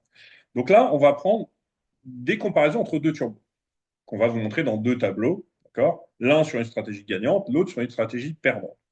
Afin de bien se rendre compte de la différence dans le cas d'une stratégie gagnante et perdante, on a choisi de faire ces comparaisons exactement dans la même période de temps, d'accord? Avec un achat à l'ouverture du mercredi 7 août et une revente à l'ouverture du jeudi 26 septembre. D'accord? Donc, c'était quasiment un turbo que vous avez gardé un peu plus d'un mois et demi. Donc, pendant cette période, le CAC, d'accord, a gagné entre le 7 août et le 26 septembre un peu plus de 7%. On va voir maintenant ce qui se serait passé si, au lieu d'intervenir sur le CAC, on était allé sur des produits type turbo. D'abord, dans le cas d'une stratégie gagnante. Vous avez ici un tableau de fiches d'identité du turbo comme on les avait tout à l'heure, sauf que là, on a un comparatif. Donc, vous avez ici un turbo un peu moins agressif à gauche que le turbo qu'on a pris à droite. On vous a remis la fiche d'identité exacte du produit, ceux qui voudraient aller voir directement le produit. Donc, le code ISIN, l'émetteur, Société Générale. Évidemment, on est sur un stratégie sur le CAC. Maintenant, on a pris une barrière désactivante. Comme on est sur un call, d'accord, plus la barrière va être élevée, plus le risque va être élevé. Là, on a une barrière qui était à 6463 points, donc à peu près à 900 points en dessous des cours du CAC. Et ici, on avait une barrière à 6967, donc à peu près à 400 points en dessous des cours du CAC. Donc la distance ici de ma barrière, elle était de 12% à peu près. Et ici, elle était de 5,5% à peu près. Pas de date d'échéance, puisque je suis sur un turbo illimité. La parité, bon, ça c'est pour calculer le prix. Le prix d'achat du produit, toujours dans la période dont je vous parlais, entre le 7 août et le 26 septembre. Donc le 7 août, on a acheté ce produit-là à 9,20 euros, d'accord, et celui-ci à 4,15. Le 26 septembre, le CAC a pris 7%, on décide de prendre nos gains et on revend notre produit. Sur le premier produit, on a revendu à 14,45 euros et sur le deuxième à 9,30 à peu près, 9,29. Ça veut dire que le gain qu'on aura fait sur ce produit est de 57,07%, bon 57% en gros, et ici à peu près 124%, ce qui est quand même énorme. Attention, là on est parti sur une stratégie agressive ici sur le CAC. On peut, donc ici, on a déterminé le levier. Alors le levier était évidemment inhérent au produit à la base. Donc l'effet de levier ici était de environ 8,10, bon un peu plus de 8. Donc on voit bien que grosso modo, le CAC a pris 7%. Nous, on avait l'effet de levier de 8. Donc grosso modo, 5,57 divisé par 8, on tombe bien, divisé par 7, on tombe bien sur 8 de levier. Ou autrement dit, 7 fois 8 va nous donner à peu près ce levier-là. Alors pourquoi je dis à peu près? Parce que les gens me disent, ah, c'est pas exact. Non, c'est pas exact. D'abord, parce que ce n'est pas un coefficient exact multiplicateur, parce que plus vous allez vous éloigner de la barrière, plus le levier va diminuer. Donc, c'est à peu près, en gros, ce que vous allez pouvoir faire. Voilà. En revanche, sur un turbo plus agressif, on voit que là, notre levier, lui, il était de 17,7, donc un peu plus de 2 fois plus important que le turbo un peu plus sécuritaire. Et là, au lieu de gagner 57%, ce qui est déjà énorme, hein, on a gagné quand même quasiment 180, 124, 124% en l'espace d'un mois et demi. Bon. Maintenant, pour être tout à fait transparent, on va regarder ce qui se serait passé si on s'était trompé dans notre stratégie. Si au lieu de jouer la hausse du CAC, on aurait joué la baisse du CAC, alors que le CAC continuait de monter. Donc là, de la même manière, on a pris deux turbos en comparatif, d'accord. Donc un turbo avec une distance de 10% par rapport à la barrière et un autre avec une distance de 15% par rapport à la barrière. 15%, c'est un peu plus sécuritaire. Euh, et qu'est-ce qui s'est passé? On a acheté le 7 août à ce prix-là, sur le premier à 7,35, sur le deuxième à 11,40, et on a revendu le 26 septembre de la même manière à 2,19 ou 6,13. On a perdu ici 70% de notre investissement, et là, on a perdu 46% de notre investissement. On avait donc un levier ici de 10, hein, puisqu'on a perdu 70% alors que le CAC a perdu 7%. Et ici, on avait un levier de 6,5, 6,5 fois 7, on tombe à peu près sur ce niveau de rendement. Voilà. Donc, c'est pour vous montrer que, en fonction de l'agressivité de la barrière que vous allez choisir, bah, le potentiel de gain, bien sûr, mais également le risque de perte dans l'autre sens. Plus vous êtes agressif, si vous vous trompez, bah, plus vous allez perdre. Logique. Maintenant, comment ça fonctionne concrètement, pour vous donner un ordre d'idée un petit peu plus imagé. Et là, c'est bien, on a pris à peu près 1 heure, donc le temps de finir la présentation. J'aurai le temps de vous montrer quelques graphiques, des cas plus concrets, et de vous laisser également la parole si vous avez quelques questions quelconques par rapport à tout ce qu'on a vu ici. Alors voilà, lorsque on va partir d'abord sur une stratégie de gain, d'accord? Vous décidez d'acheter une action, par exemple, plutôt que d'intervenir sur un produit. Une action qui cote à peu près 100 euros. Moi, je ne suis pas en tête, là, je ne sais pas, peut-être pas L'Oréal, qu'importe l'action en question. Vous achetez une action à 100 euros, ok, et puis l'action gagne 20%. Donc, ok, bon, on a pris 100 parce que c'est un chiffre rond, c'est plus facile à calculer. Donc l'action que vous aviez achetée 100 euros passe à 120 euros. Vous avez donc gagné 20% sur votre investissement. Si vous en avez pris pour 100 euros, vous avez gagné 20 euros. Si vous en avez pris pour 1000 euros, vous avez gagné 200, etc. Dans le même temps, qu'est-ce qui se serait passé si vous aviez joué, pour le coup, si vous aviez décidé d'intervenir sur un turbo avec un levier tout à fait correct de x5. D'accord? Dans ce cas-là, qu'est-ce qui se passe? Bah, l'avantage, c'est que vous allez vous investir à hauteur de 20 euros. d'où la parité et le prix de votre turbo. L'action cote 100. Donc l'émetteur, lui, va vous permettre de prendre en charge, lui, 80 euros sur l'action en question. Par la suite, l'action a pris 20%. Donc vous, votre investissement de départ, il était là, il n'était pas là, d'accord, comme ici. Donc vous avez investi à hauteur de 20 euros et l'action a pris 20%, donc elle arrive à 120. Vous aviez un levier de 5, donc dans le même temps, pendant que vous aurez gagné 20% sur votre action, vous auriez gagné 100% sur votre turbo. On voit tout de suite qu'avec l'effet de levier, vous avez réussi à doubler votre capital. En revanche, attention, parce que là, on a pris le cas où vous aviez raison, d'accord? Maintenant, on va regarder le cas où vous aviez tort. Autrement dit, cette fois, vous perdez sur l'action. Donc l'action, au lieu de prendre 20%, elle a perdu 20%, d'accord? Donc elle est passée de 100 à 80 euros. Là, de la même façon, vous étiez investi à hauteur de 20 euros sur la même action en investissant sur un turbo. Il est évident que en perdant 20%, votre turbo a été désactivé parce que c'est très très rare de prendre un turbo avec une barrière au-delà de 20%. Autrement dit, là, au contraire, vous avez perdu l'intégralité de votre investissement parce que la barrière a été touchée. Attention, alors, évidemment pas plus, ça c'est un exemple pour vous montrer ce qui peut vous arriver dans le pire des cas. Si vous investissez avec un plan de trading, il est évident que vous n'auriez pas attendu que votre sous-jacent perde 20% pour sortir de votre turbo. Mais c'est pour vous donner un ordre d'idée comparatif dans un sens comme dans l'autre. Comment Alors maintenant, ce qui va être important, c'est de gérer son money management, parce que ça aussi, on me le demande souvent. Et ça, si vous vous abonnez à notre service, vous avez une assistance en money management. Autrement dit, vous pouvez nous poser autant de questions que vous voulez. Vous pouvez même nous appeler. On va vous expliquer un petit peu comment intervenir en fonction, évidemment, de votre profil et la taille de votre portefeuille. On conseille, nous, au départ, de prendre à peu près. Alors déjà, il faut décider d'allouer un certain montant à votre portefeuille dédié à ces produits-là. D'accord? Ça va être encore une fois en fonction et de votre appétence au risque et de l'envergure de votre patrimoine. Bon, pour être très sincère avec vous, nous, on vous propose un service de conseil, clé en main.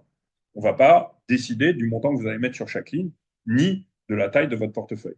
On a des clients qui ont, allez, 5, c'est vraiment le minimum, mais entre 8 et 10, 15 000 euros dans leur portefeuille. On a des clients qui ont 100 000, on a même des clients qui ont 1 million sur leur portefeuille. Donc ça n'a rien à voir. Maintenant, nous, on raisonne en pourcentage, évidemment. On ne va pas dire si vous avez 1 million et que vous mettez 30 000 euros sur une ligne, bon, c'est évident que vous allez pouvoir gagner, je ne sais pas, 40 000 euros. Bon. Mais nous, on va raisonner en pourcentage, naturellement. Donc, on estime qu'il faut mettre au début peut-être, allez, 3%, autour de 3% de votre portefeuille par ligne. Okay. Après, ça dépend de vous. Hein. Il y en a qui mettent 10%, j'en connais. Il y en a qui mettent 5, il y en a qui mettent 2. Ça dépend uniquement de vous. Vous pouvez même vous essayer au départ avec des petits montants et puis après voir si vous sentez que ça vous correspond, que ça fonctionne bien. Vous pouvez augmenter un petit peu. Voilà. Ensuite, vous allez donc limiter le nombre de positions ouvertes, évidemment, en fonction de votre capital. Si vous vous dites que vous allez mettre entre 3 et 5%, vous allez voir quel est le nombre de positions ouvertes que vous allez pouvoir tolérer. Attention ici, on le rappelle, respectez le plan que vous vous fixez. Dès que vous déviez un petit peu et que vous laissez vos émotions gérer, bah, les risques de perte augmentent. Ça, le plan de trading, c'est très important. Je connais tellement de gens qui se font avoir justement par de l'émotion. Alors l'émotion, c'est quoi? C'est que parfois, vous allez être dans le mauvais sens. Donc dans le mauvais sens, vous commencez à avoir un peu peur et vous laissez votre émotion prendre le dessus. Si votre stop n'est pas touché, laissez courir, d'accord? Ne vous inquiétez pas. Ça ne veut pas dire que vous n'allez pas être stoppé. Hein. Attention, c'est pas ce que je suis en train de vous dire. Ça veut dire que c'est la façon de gérer intelligemment votre ligne. De la même manière, d'accord, ne pas laisser ses émotions prendre le dessus si vous êtes dans le bon sens, en mode ah bah voilà, ça y est, j'ai déjà gagné tant. Bon, si vous avez fixé un objectif de départ, essayez également de le respecter. Maintenant, attention, hein, si vous estimez que 30% ça vous va très bien, évidemment là vous pouvez, ça c'est à vous de voir, il y a pas de souci par rapport à ça. Hein.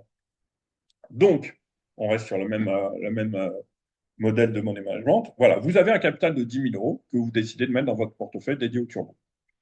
Vous vous dites, dans un premier temps, je vais mettre 3% par ligne. Autrement dit, 300 euros par ligne. Vous allez limiter le nombre de positions ouvertes. Vous acceptez d'avoir 10 positions ouvertes en même temps, ce qui vous fera au total un capital de 3 000 euros, donc de 30% votre portefeuille investi. Voilà. Ça, c'est un exemple de money management. Hein, je vous l'ai dit, certains vont être plus agressifs. Ils vont mettre 5%. Et puis, ils vont être encore plus agressifs, ils vont dire, bon, OK, moi, je mets 5% et je veux bien avoir 15 lignes ouvertes. Bon. En l'occurrence, là, ça ne sera pas possible puisque en mettant 5%, vous mettez 500 euros. Donc, si vous mettez 500 euros, vous allez avoir au maximum, ah ben si, je dis n'importe quoi, vous pouvez avoir 15 lignes ouvertes. Donc, ça va être en fonction de votre profil et également en fonction de votre expérience. Votre expérience, ça veut dire soit vous en avez déjà, soit peut-être que vous allez vous mettre aujourd'hui, si ce n'est pas encore le cas, à ces produits et vous allez voir au bout d'un an, bah, vous allez commencer à acquérir un peu d'expérience. Vous allez avoir une visibilité sur, avec du recul sur ce que vous pouvez faire. Voilà. Maintenant, avant de vous montrer des exemples concrets, dans le cadre de cette formation, ça je ne l'ai pas dit avant parce que je voulais pas que, je voulais que les gens viennent par intérêt voilà, d'apprendre des choses par rapport à ces produits et pas uniquement pour bénéficier d'une offre particulière. Si vous êtes dans nos listings, vous recevez des offres régulières. Et on a lancé une offre de packaging là pour l'année prochaine. Bon, maintenant, ceux qui sont venus aujourd'hui peuvent bénéficier de 50% sur tous nos abonnements annuels avant la fin de l'année. Comme ça permet de démarrer l'année suivante avec justement un portefeuille à zéro début 2025. Pour ce faire, comment procéder bah, vous allez aller, tout ça je vous l'expliquerai par la suite par mail. Hein.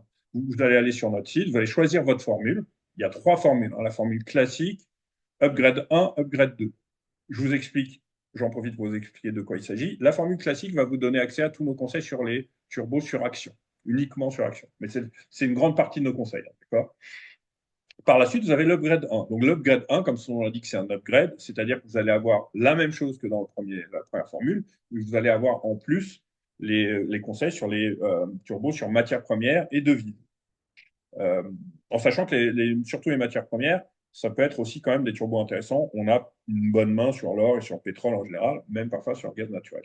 Enfin, vous avez l'upgrade 2, qui est le full service, où vous allez avoir le classique, l'upgrade 1, plus les turbos sur indice, qui sont souvent les plus agressifs et sur lesquels vous allez avoir le plus de choix possible, sur le CAC notamment. Voilà, donc ça, c'est l'ensemble de nos formules. Vous irez, ou non, hein, ça c'est, moi je force personne, hein, sur le site, vous recevrez notre mail avec le code promo, vous irez choisir votre abonnement, vous rentrez le code promo et voilà. À partir de ce moment-là, euh, si vous n'en avez pas, il va falloir ouvrir un compte chez un broker spécialisé. Parce que, en toute transparence, acheter des turbos via votre banque, ça va vous occasionner des frais qui vont être quand même conséquents.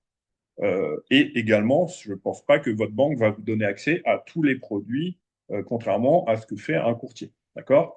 Donc, ouvrez un compte si vous n'en avez pas, bien sûr, chez un courtier, qui va vous permettre d'acheter et de vendre ces produits à moindre frais.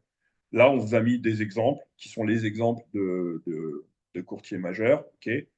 Bourse Direct, Boursorama, Saxo Bank, Trade Republic, Fortuneo. Même, j'ai oublié de vous mettre IG parce que IG est à la fois un émetteur aujourd'hui et un courtier. Voilà. Donc, ces courtiers-là vont vous permettre d'intervenir sur ces produits.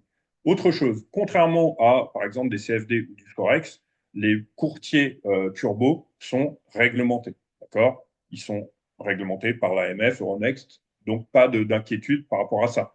Si vous allez sur des CFD, attention, vous avez des courtiers dans tous les sens qui vont vous démarcher. Certains vont être logés à Chypre, je ne sais pas où.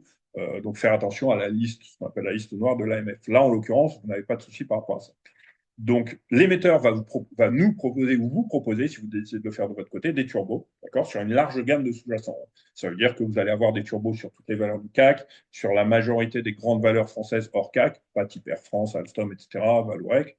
Vous allez par la suite avoir le courtier qui va vous permettre d'acheter et de vendre ces produits de façon assez facile. Hein. Honnêtement, moi, mon compte, moi j'ai un compte courtier, qu'importe chez qui il est, je ne peux pas faire de pub, mais voilà, c'est très simple. Je me log sur mon compte, ça me prend 3 secondes, mon mot de passe est enregistré, paf, je reste sur mon compte, je tape le code du produit que je veux acheter, le produit apparaît, on va me demander le nombre de produits que je veux. J'imagine, je sais pas, imaginons pour faire un chiffre rond, j'achète un turbo qui coûte 1 euro et j'ai envie d'en prendre pour 1000 euros, bon, bah, je vais acheter 1000 turbos. Voilà. De toute façon, ça, c'est indiqué tout de suite chez votre courtier. En fonction du nombre de turbos que vous prenez, vous allez voir le montant que vous investissez. Voilà. Et puis, évidemment, c'est vous qui intervenez sur votre compte en fonction de nos alertes si vous décidez de nous rejoindre. Vous allez recevoir des alertes. Certains d'entre vous ont peut-être déjà été abonnés, peut-être que certains sont abonnés actuellement, qu'importe. Donc les alertes vous allez recevoir à la fois par mail, de cette façon-là, et à la fois par WhatsApp. D'accord. Vous allez avoir quasiment la même information. Certains préfèrent le groupe WhatsApp parce qu'ils sont plus réactifs, ils ont les notifications plus facilement que sur leur mail. Aujourd'hui, on a absolument tout facilement sur un téléphone, que ce soit mail ou message WhatsApp. Voilà, donc ça, nous, on vous guide, hein, c'est-à-dire qu'on vous met toute la fiche d'identité, on vous donne le prix d'achat qu'on conseille avec une fourchette, et là, vous intervenez ou pas, hein, ce sont des conseils, ce pas des obligations. Si par exemple, peut-être que vous allez dire, ah bah oui, ça j'y crois, ce scénario, ouais, je suis assez content, McDonald's, je pense que ça peut monter, etc., etc. D'accord? Évidemment, vous allez également recevoir des alertes de revente au moment où on décide de sortir. Lorsque vous nous rejoignez, vous allez, je ne vous l'ai pas mis encore, mais je vous le rajouterai dans la présentation que vous l'envoyez, vous avez évidemment des avantages. En dehors du fait d'avoir un produit clé en main, c'est-à-dire que vous n'avez à vous soucier de rien sinon de passer vos ordres, vous allez avoir une assistance à votre money management. Ça, quand vous le voulez, vous pouvez nous écrire ou nous appeler pour nous dire, bah, écoutez, voilà, je ne sais pas, j'ai décidé de mettre 10 000 euros sur mon compte Turbo, vous me conseillez de faire quoi je ne veux pas prendre trop de risques au départ, etc. etc. Bon.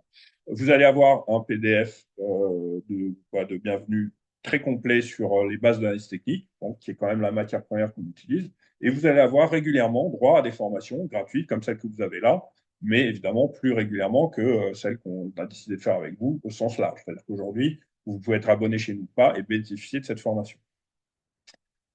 Ensuite, ce sera aussi des formations sur des thèmes que vous pourrez déterminer vous-même. Voilà. Maintenant, on va regarder des applications graphiques, parce que c'est ce qui est aussi important de pouvoir voir.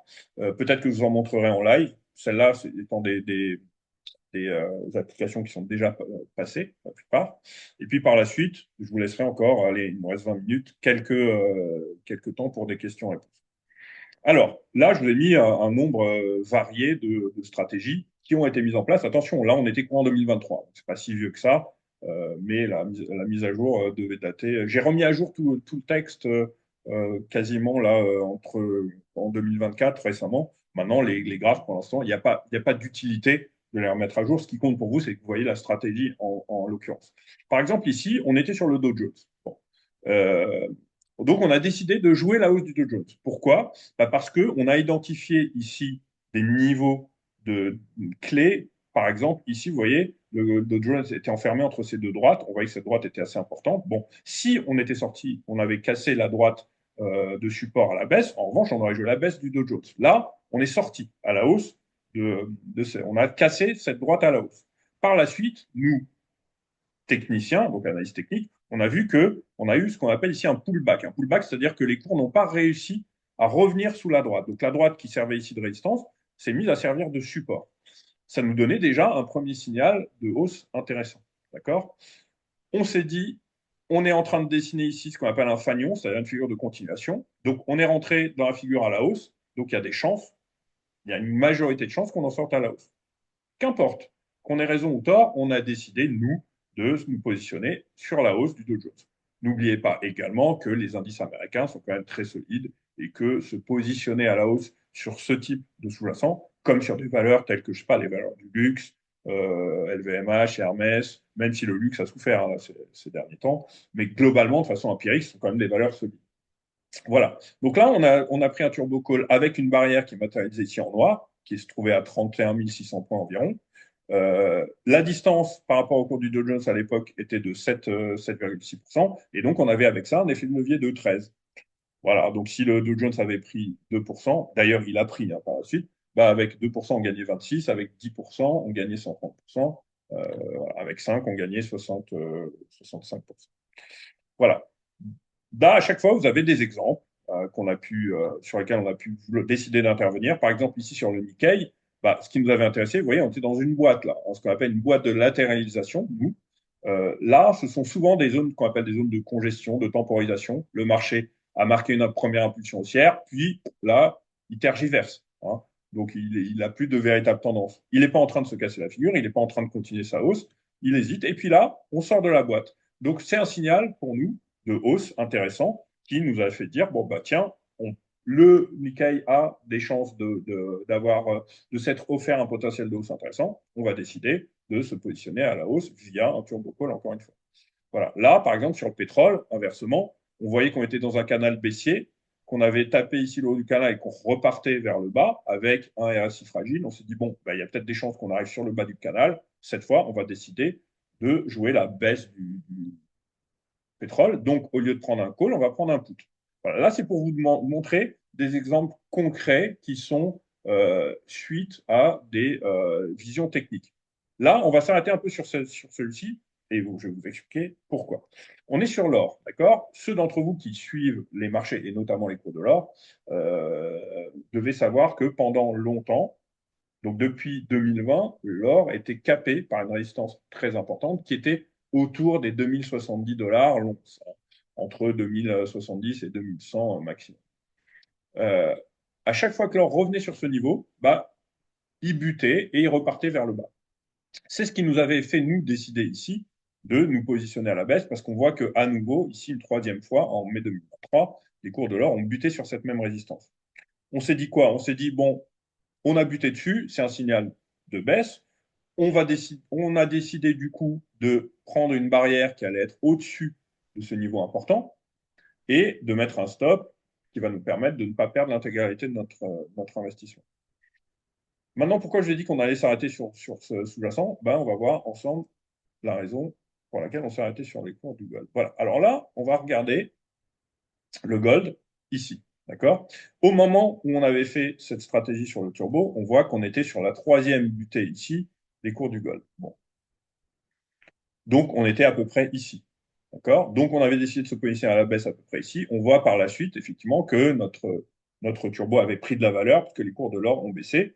Bon, certainement qu'à un moment, on avait décidé de le revendre, en tout cas à minima autour des 30-40%, si on avait pris un petit peu du rebond ici. Pourquoi je vous montre ça? Parce que techniquement, il y a quand même des niveaux qui sont quand même très forts. Autrement dit, lorsqu'on identifie, comme ici, une résistance très forte sur un sous-jacent, ça nous dit deux choses. Ça nous dit que tant que la résistance tient et qu'on bute sur cette résistance, il faut rester très prudent. Inversement, lorsqu'on identifie un niveau très fort et que ce niveau est traversé, dans un sens ou dans l'autre d'ailleurs, ici en l'occurrence, c'était une résistance, à partir du moment où la résistance est dépassée, on a un potentiel de hausse qui va devenir très intéressant et notamment parce qu'il est censé être proportionnel à la période de hausse que vous aviez eue avant l'entrée dans votre zone de résistance. Autrement dit, la proportion ici, le mouvement, il est là.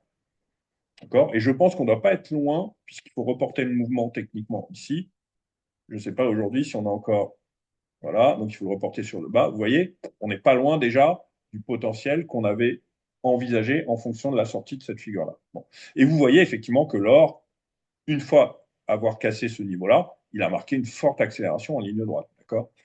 Donc ça, ce sont des points qui sont intéressants, d'accord, pour nous, analystes techniques, et notamment pour mettre en place ce type de stratégie. Autre exemple, par le passé sur les cours de l'or, là je vais vous faire un zoom, vous voyez bien ici, vous voyez ici, qu'est-ce qu'on avait identifié? À l'inverse, on avait identifié ici une zone de support qui avait. Là, on est sur des graphiques hebdomadaires, hein, c'est-à-dire que ici sur une bougie, vous avez l'équivalent d'une semaine. Donc vous avez pu rebondir ici à plusieurs reprises pendant la même semaine, ici également, ici sur plusieurs semaines. Donc à chaque fois qu'on rebondissait sur ce niveau, pour nous, c'était un signal de hausse intéressant. Et on voit bien effectivement que les rebonds ici ont marqué des accélérations haussières. On est revenu sur le même niveau. On s'est dit, tiens, si on rebondit à nouveau sur ce niveau, bah, ça va être pour nous un signal de hausse et donc d'achat d'un turbo, puisque sur un turbo, même avec une petite hausse jusqu'ici, on est déjà largement gagné. Inversement, qu'est-ce qui s'est passé? Bah, le niveau n'a pas tenu. C'est exactement ce qu'on a vu de l'autre côté, mais dans l'autre sens. C'est-à-dire que là, on n'a pas une résistance qui cède, on a un support qui craque. À partir du moment où le support craque, on a une accélération derrière. Vous voyez? Et donc, on a également une stratégie intéressante à mettre en place sur la cassure de ce support en nous positionnant cette fois à la baisse.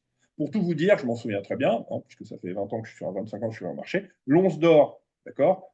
À partir du moment où elle a cassé son niveau, elle a perdu, et vous le voyez là sur les deux bougies, vous voyez, ici en 2 semaines, elle a perdu 13%, d'accord, de sa valeur.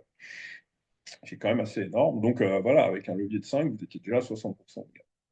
Voilà, on continue et après, je vous laisse la parole pour le dernier quart d'heure. Donc voilà, là, vous verrez tranquillement, vous a mis plein d'exemples. Voilà, ici sur le gaz naturel. Bon, vous voyez, sur le gaz naturel, on avait déjà, nous, initié une position vendeuse sur ce qu'on appelle ici un signal de retournement qui était plus exactement un diamant. D'accord? Que je pourrais vous montrer. Voilà. Et par la suite, donc on avait déjà profité de la baisse du diamant. Et là, on a eu un triangle qui a commencé à se dessiner. on s'est dit, triangle figure de continuation, on était à la baisse, donc on a 8 chances sur 10 de sortir du triangle à la baisse. Donc on va décider de se positionner sur un turbo put pour jouer la baisse des cours du gaz naturel. Voilà, ici, c'est un exemple sur lequel on avait gagné. Là, je vous ai mis des exemples concrets au moment où on a décidé de prendre la stratégie. Là, par exemple, sur Air France, on avait décidé de se positionner sur un turbo put. D'abord parce que, de façon empirique, nous, on sait depuis très longtemps que les cours d'Air France sont fragiles. Ils ont une tendance beaucoup plus baissière, haussière. Si d'ailleurs certains d'entre vous sont intéressés à la valeur, ils savent très bien de quoi je parle. Et on voit ici il s'est passé deux choses. On a enfoncé le support, hein, ici, qu'on voit là sur cette ligne noire, qui avait retenu les cours à plusieurs reprises. Donc, on l'a enfoncé ici, avec une accélération.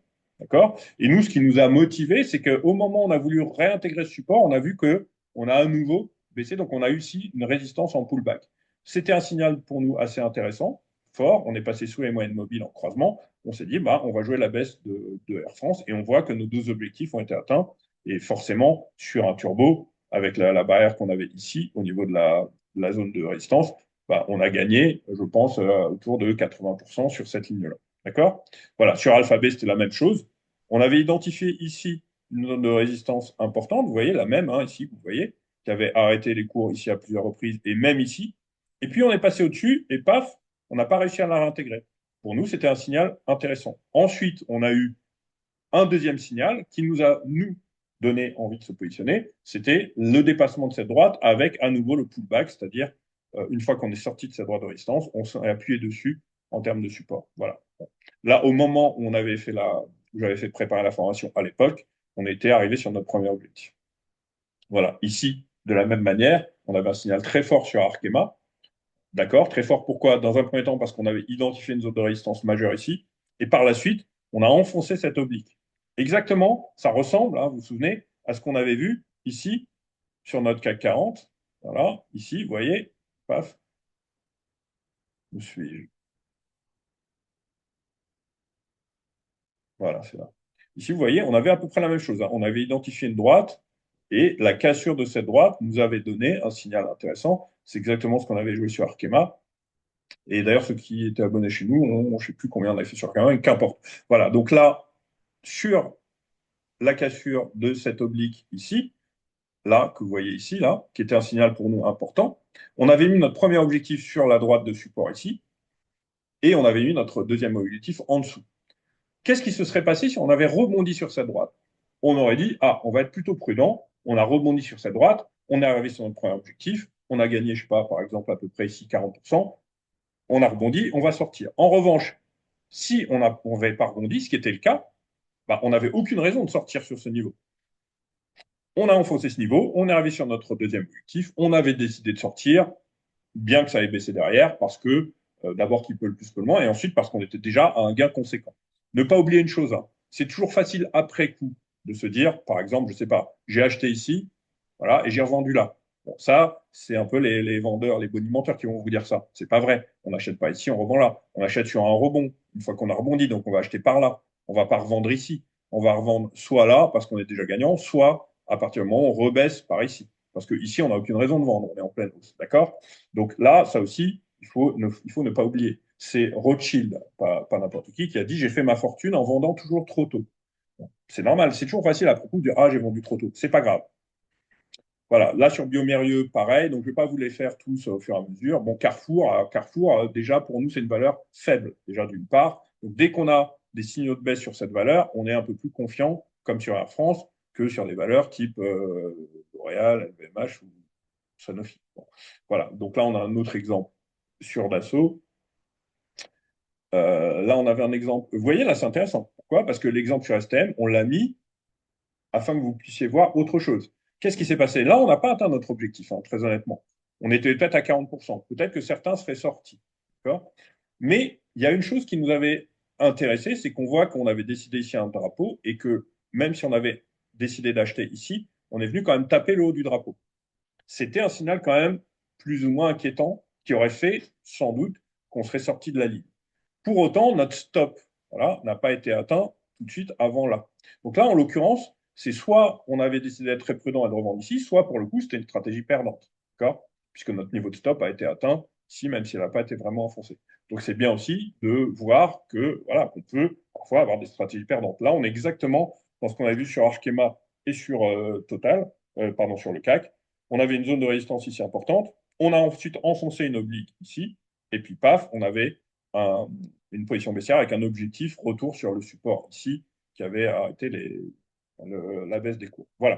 Donc, vous voyez, on a ici également, on avait un signal haussier. Et ce qui est intéressant, c'est de voir que vous avez même maintenant, j'ai oublié de le mettre, tiens, il faudra que je le rajoute, vous avez même maintenant certains émetteurs qui vous proposent des turbos sur des ETF.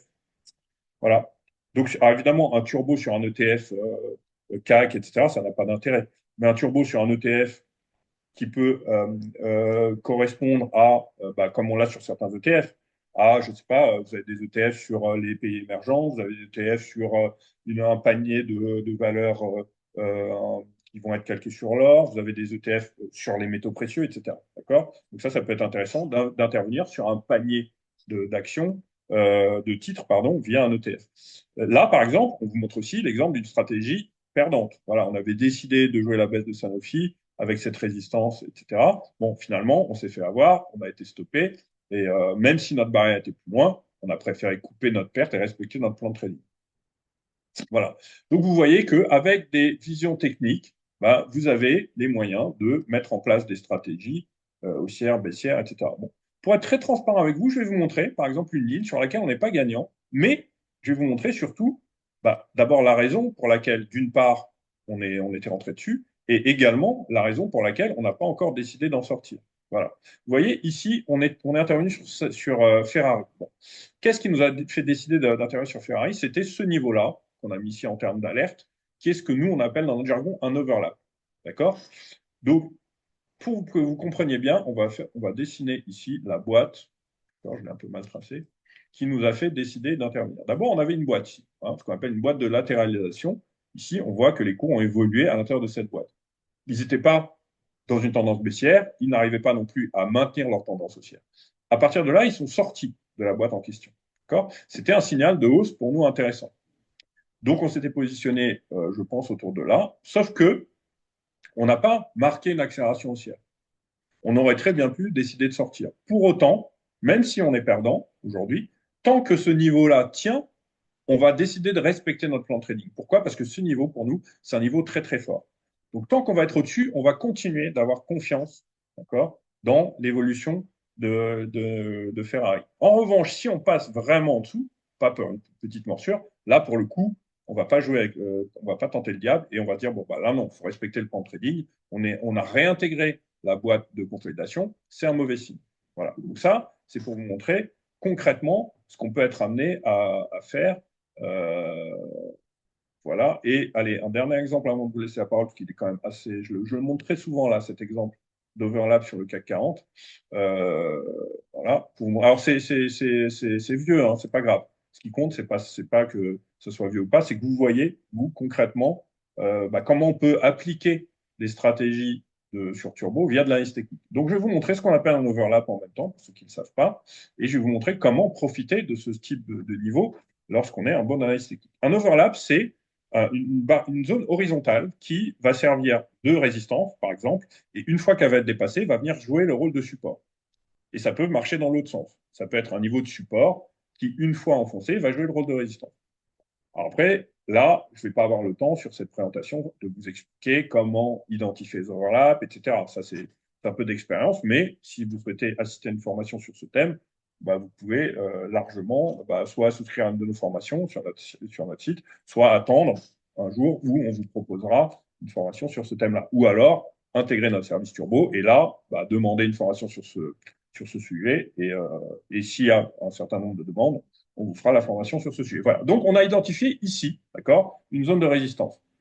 Le CAC est venu buter une première fois ici. Il n'est pas reparti dans une tendance baissière dans le sens où il n'est pas revenu, d'accord, sur son point bas ici.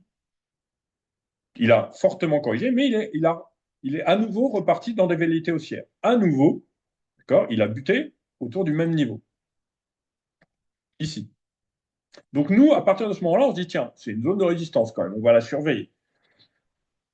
Là, il a moins corrigé, hein, d'accord? Donc, peut-être qu'il commençait à être de plus en plus solide. Là, il est encore très fragile. Là, il revient sur la même résistance, sauf que là, paf, il tient un peu plus. Donc, peut-être qu'il prend un peu plus d'élan. Et là, finalement, il réussit à passer au-dessus de cette zone. Évidemment, nous, on ne sait pas ce que cette zone va devenir à cet instant T. En l'occurrence, si je prends cet exemple, c'est qu'on sait qu'elle a fonctionné, mais elle aurait pu, très bien pu ne pas fonctionner. Donc on se dit, tiens, on a dépassé cette résistance importante, on va voir ce qui se passe maintenant à partir du moment où on est au-dessus de ce niveau. On voit ici, vous le voyez, hein, je ne sais pas si vous voyez bien là sur l'écran, on voit ici, là où je mets ma souris, que le CAC est venu rebondir une première fois sur ce niveau qui était un niveau de résistance. Bon, là, c'est ce qu'on appelle un petit pullback, assez rapide. On vient de la dépasser, paf, au moment où on corrige un peu, on rebondit avec un petit gap. Donc ça commence, nous, à nous dire, tiens, c'est intéressant. Cette zone de résistance pourrait commencer à être un overlap et jouer le rôle de support. Très bien. On a rebondi une première fois dessus, on a marqué une accélération. Peut-être que comme nous, on est des analystes techniques un peu avertis, qu'on a confiance en nos overlaps, peut-être qu'on se serait positionné, mais là, en l'occurrence, c'était encore peut-être un peu trop tôt. Donc le CAC a marqué une petite accélération, et puis, nouvelle correction.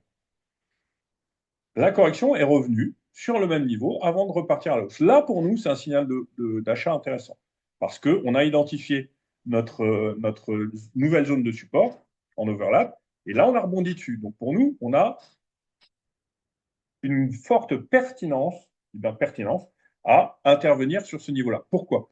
Parce que de deux choses l'une. Soit on a raison sur le scénario d'overlap, auquel cas on a un potentiel de hausse qui va être intéressant, d'autant plus qu'on va envisager de respecter ce qu'on appelle la théorie de dos. La théorie de dos dit que dans un marché haussier, on est censé logiquement faire des plus hauts de plus en plus hauts. Ce qui veut dire qu'à chaque fois qu'on va rebondir sur ce niveau, le CAC est censé redépasser ses plus hauts précédents. Donc, plus il va venir de haut, plus on va avoir un potentiel important. Ensuite, en termes de money management, on est j'allais dire, dans le scénario idéal, ce qu'on appelle le risk-reward. C'est-à-dire qu'on va acheter proche d'un support, donc on va limiter notre risque, puisque notre stop va se trouver en dessous du support, évidemment pas sur le support, attention, hein, parce que le support est amené à être testé. Si vous mettez le stop sur le support, c'est la plus grosse bêtise à ne pas faire, hein. Il faut mettre le niveau de stop en dessous. Donc on a un stop identifiable pas loin et on a un potentiel de hausse qui va être intéressant. Donc on est bon en risk-reward. Qu'est-ce qui se passe? On voit que le CAC, effectivement, repart à la hausse. Donc, nous, on est content. On arrive ici. Bon.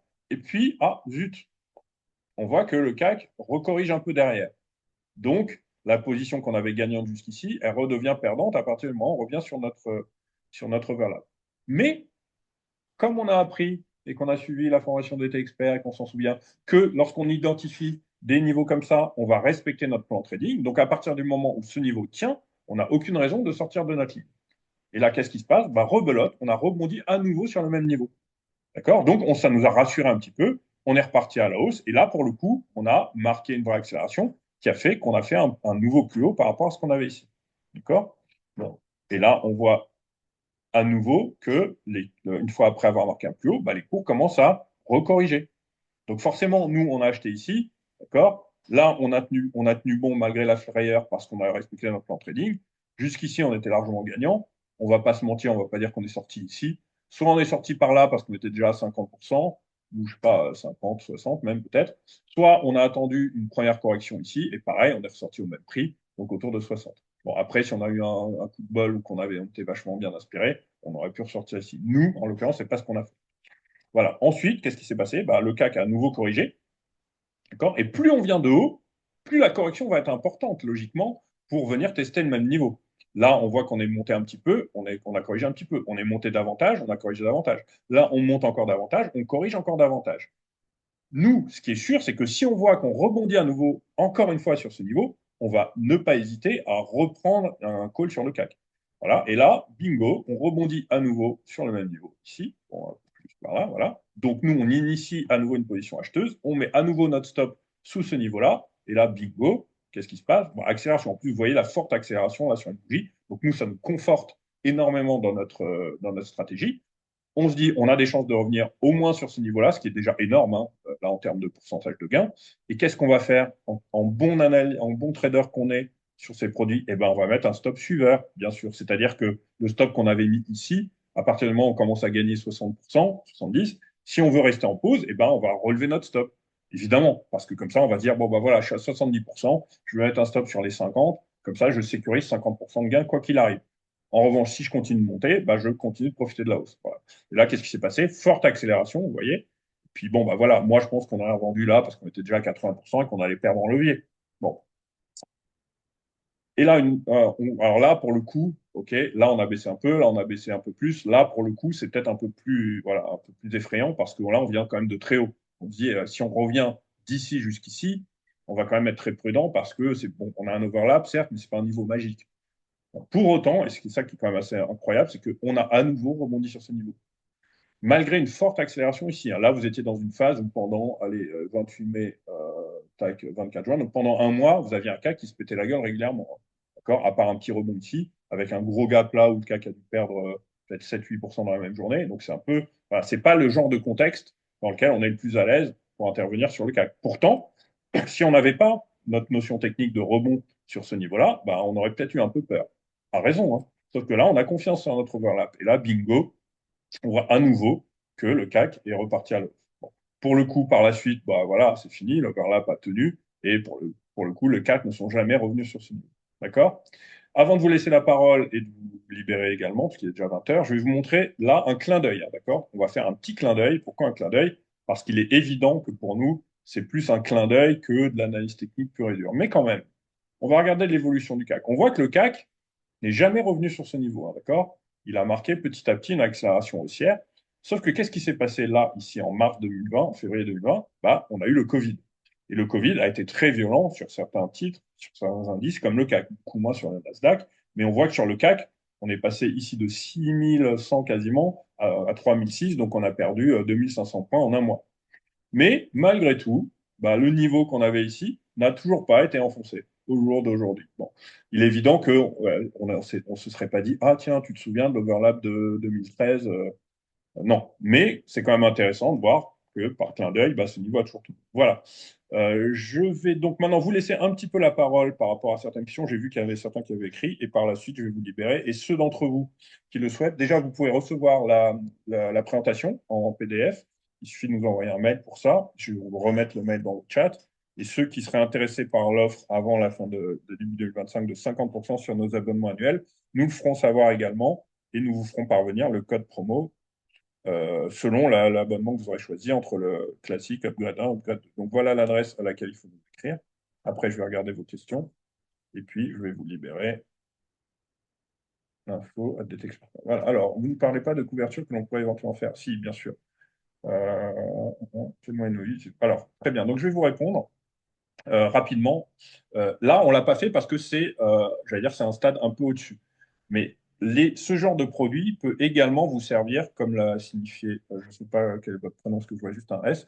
Euh, c'est Stéphane. Voilà, Stéphane nous dit, on peut également se servir de ce genre de produit sur une stratégie de couverture. Je vais vous montrer tout de suite ce qu'il veut dire par là.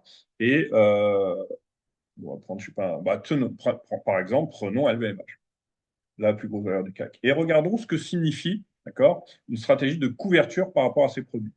Imaginons par exemple que vous soyez quand même à l'achat sur votre portefeuille sur un titre comme celui-là, en disant, bon, LVMH quand même, c'est une valeur du luxe, paf, on regarde de façon empirique, ça monte, c'est solide.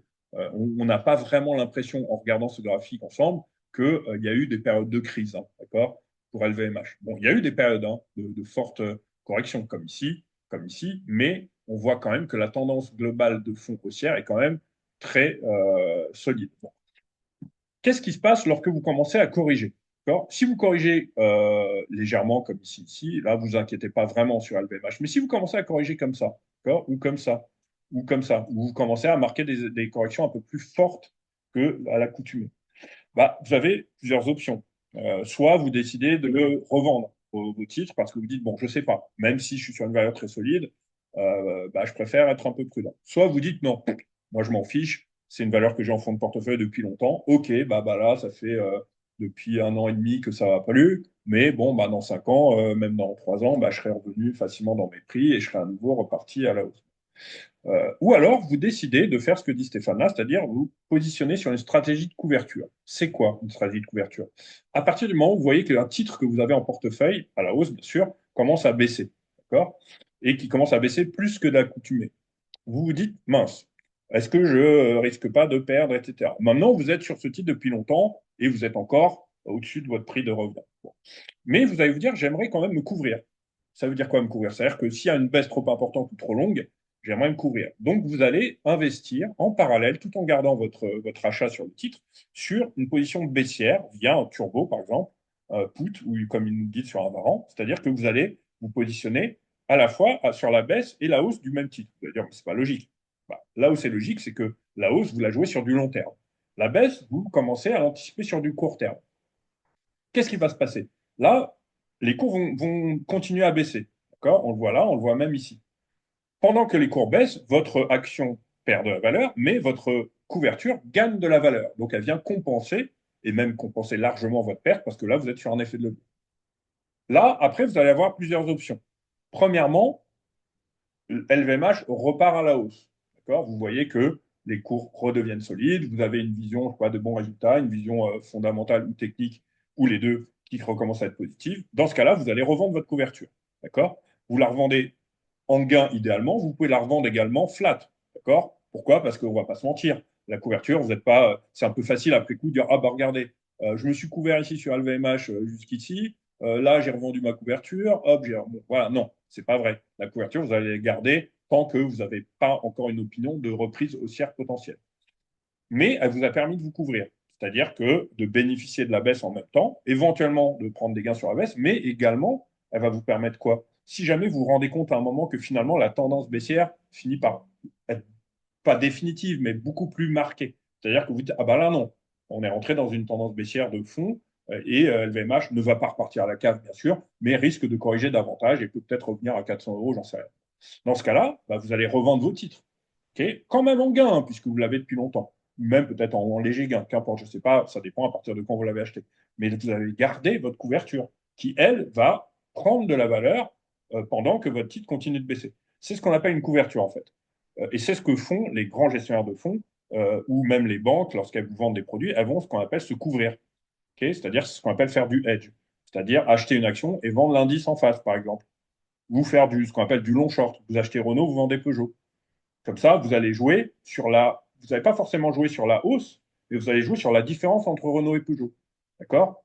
Il faut, dans ce cas-là, que Renault fasse mieux que Peugeot. Même si les deux titres baissent, hein, vous serez gagnant. D'accord? Donc, c'est ce qu'on appelle du hedging. Voilà. Donc, ça, c'est pour répondre à Stéphane. Effectivement, ça mériterait une présentation un peu plus détaillée, comme les overlaps, comme des niveaux techniques, de l'Elliott, etc. Voilà, bon, il est déjà 20h10. Donc, je vous remercie d'avoir participé à cette formation. J'espère qu'elle vous aura appris des choses, en tout cas sur ces produits. N'hésitez pas à nous demander la présentation en PDF, à nous demander éventuellement un code promo si vous souhaitez nous rejoindre pour l'exercice 2025, à nous demander d'autres informations sur notre service. Vous avez une brochure détaillée sur notre site. On peut vous mettre à disposition les dernières performances, même les performances empiriques depuis le début de la création. Euh, non, il n'y a pas de funding rate. Alors, pour les frais, en revanche, je vous invite plutôt à regarder parce qu'ils peuvent être évolutifs en fonction de deux choses, du courtier chez lequel vous allez aller, mais également de votre profil d'investisseur. Autrement dit, il est évident que certains courtiers vont vous dire, bah voilà, vous prenez l'option, je sais pas, full trader, par exemple, ça veut dire qu'ils vont vous donner des frais moindres, mais à condition que vous passiez un certain nombre d'ordres dans une certaine période. Dire, bah voilà, si vous êtes quelqu'un qui passait plus de temps d'ordre par mois, bah, vous allez avoir des frais réduits. Bon, voilà, c'est comme partout, hein, d'ailleurs. Oui, alors ça, oui. Bon, je réponds encore à quelques questions. Alors, Alexandre nous parle de take profit. Alors, ça veut dire quoi? Ça veut dire que ça fait partie du trading en soi. Imaginez, par exemple, ici, hein, imaginons que on a acheté bah là, pour être logique, on a identifié une zone de support importante sur LVMH, et puis on a décidé d'acheter au moment où LVMH rebondissait sur ce support. On a acheté là, etc. Puis on achète là. Et qu'est-ce que fait LVH? LVH monte, d'accord? Donc, plus il monte, plus on est dans nos gains. Il est évident que à partir du moment où on arrive ici, notre stop qu'on avait mis là à la base, on va le remonter. C'est ce qu'on appelle le trailing stop. C'est un stop suiveur. Ça veut dire que on gagne, allez, on gagne 50%, notre stop, il est à 30%. Donc, on sécurise 30% de gain. On arrive à 70%. Notre stop qui était à 30%, il passe à 50%. On se garantit cette fois 50% de gain. Après, il y a ce qu'on appelle prise de bénéfice partielle. D'accord? Donc, prise de bénéfice partielle, ça veut dire que vous pouvez à un moment décider de revendre une partie de votre ligne. Vous êtes gagnant à 70%. OK? Allez, on va dire 50%. Vous pensez que LVMH va continuer de monter, mais vous êtes déjà à 50%. Vous dites, bon, j'ai pas envie non plus de tenter trop le diable, donc je vais revendre par exemple 50% de ma ligne, la moitié de ma ligne, à 50%. Donc j'ai déjà consolidé 50% sur la moitié de ma ligne. Après, je vais avoir deux options. LVMH continue de monter. Bon, bah, très bien, je garde ma ligne, et là, je vais vendre la deuxième partie de ma ligne, peut-être à 70%. Deuxième option, LVMH arrête de monter et rebaisse. Bon, bah là, vous dites, bon, bah zut, j'ai mis mon stop à 30%. Donc, vous avez vendu la moitié de votre ligne à 50%, l'autre moitié à 30%. Donc, en gros, vous avez fait un gain de 40%. Si vous aviez gardé l'autre moitié que ça avait monté, bah, si vous aviez revendu l'autre moitié à 70, là, vous aurez gagné 60% sur l'ensemble de votre ligne. Voilà. Oui, oui, les 50%, c'est sur un abonnement annuel, en revanche, mais n'importe lequel. Action, upgrade 1 avec les matières premières et les devises, et full service avec les indices. Voilà. Et vous pouvez également, si vous le souhaitez, faire un upgrade en cours de route. D'accord? Si vous nous rejoignez là sur un abonnement classique et que vous voyez qu'après un trimestre ou un mois, 2 mois, vous êtes content et que vous voulez passer à l'upgrade 1, dans ce cas-là, on vous appliquera la promotion de 50% sur l'abonnement. En fait, la promotion de 50% sera valable sur l'année. Si en cours d'année, vous voulez passer à la formule supérieure, on ne va pas vous la faire payer plein pot. Voilà. C'est ça. Voilà. Merci à vous. Je vous souhaite une très bonne soirée, de belles fêtes également. Et n'hésitez pas à nous écrire à n'importe quel moment.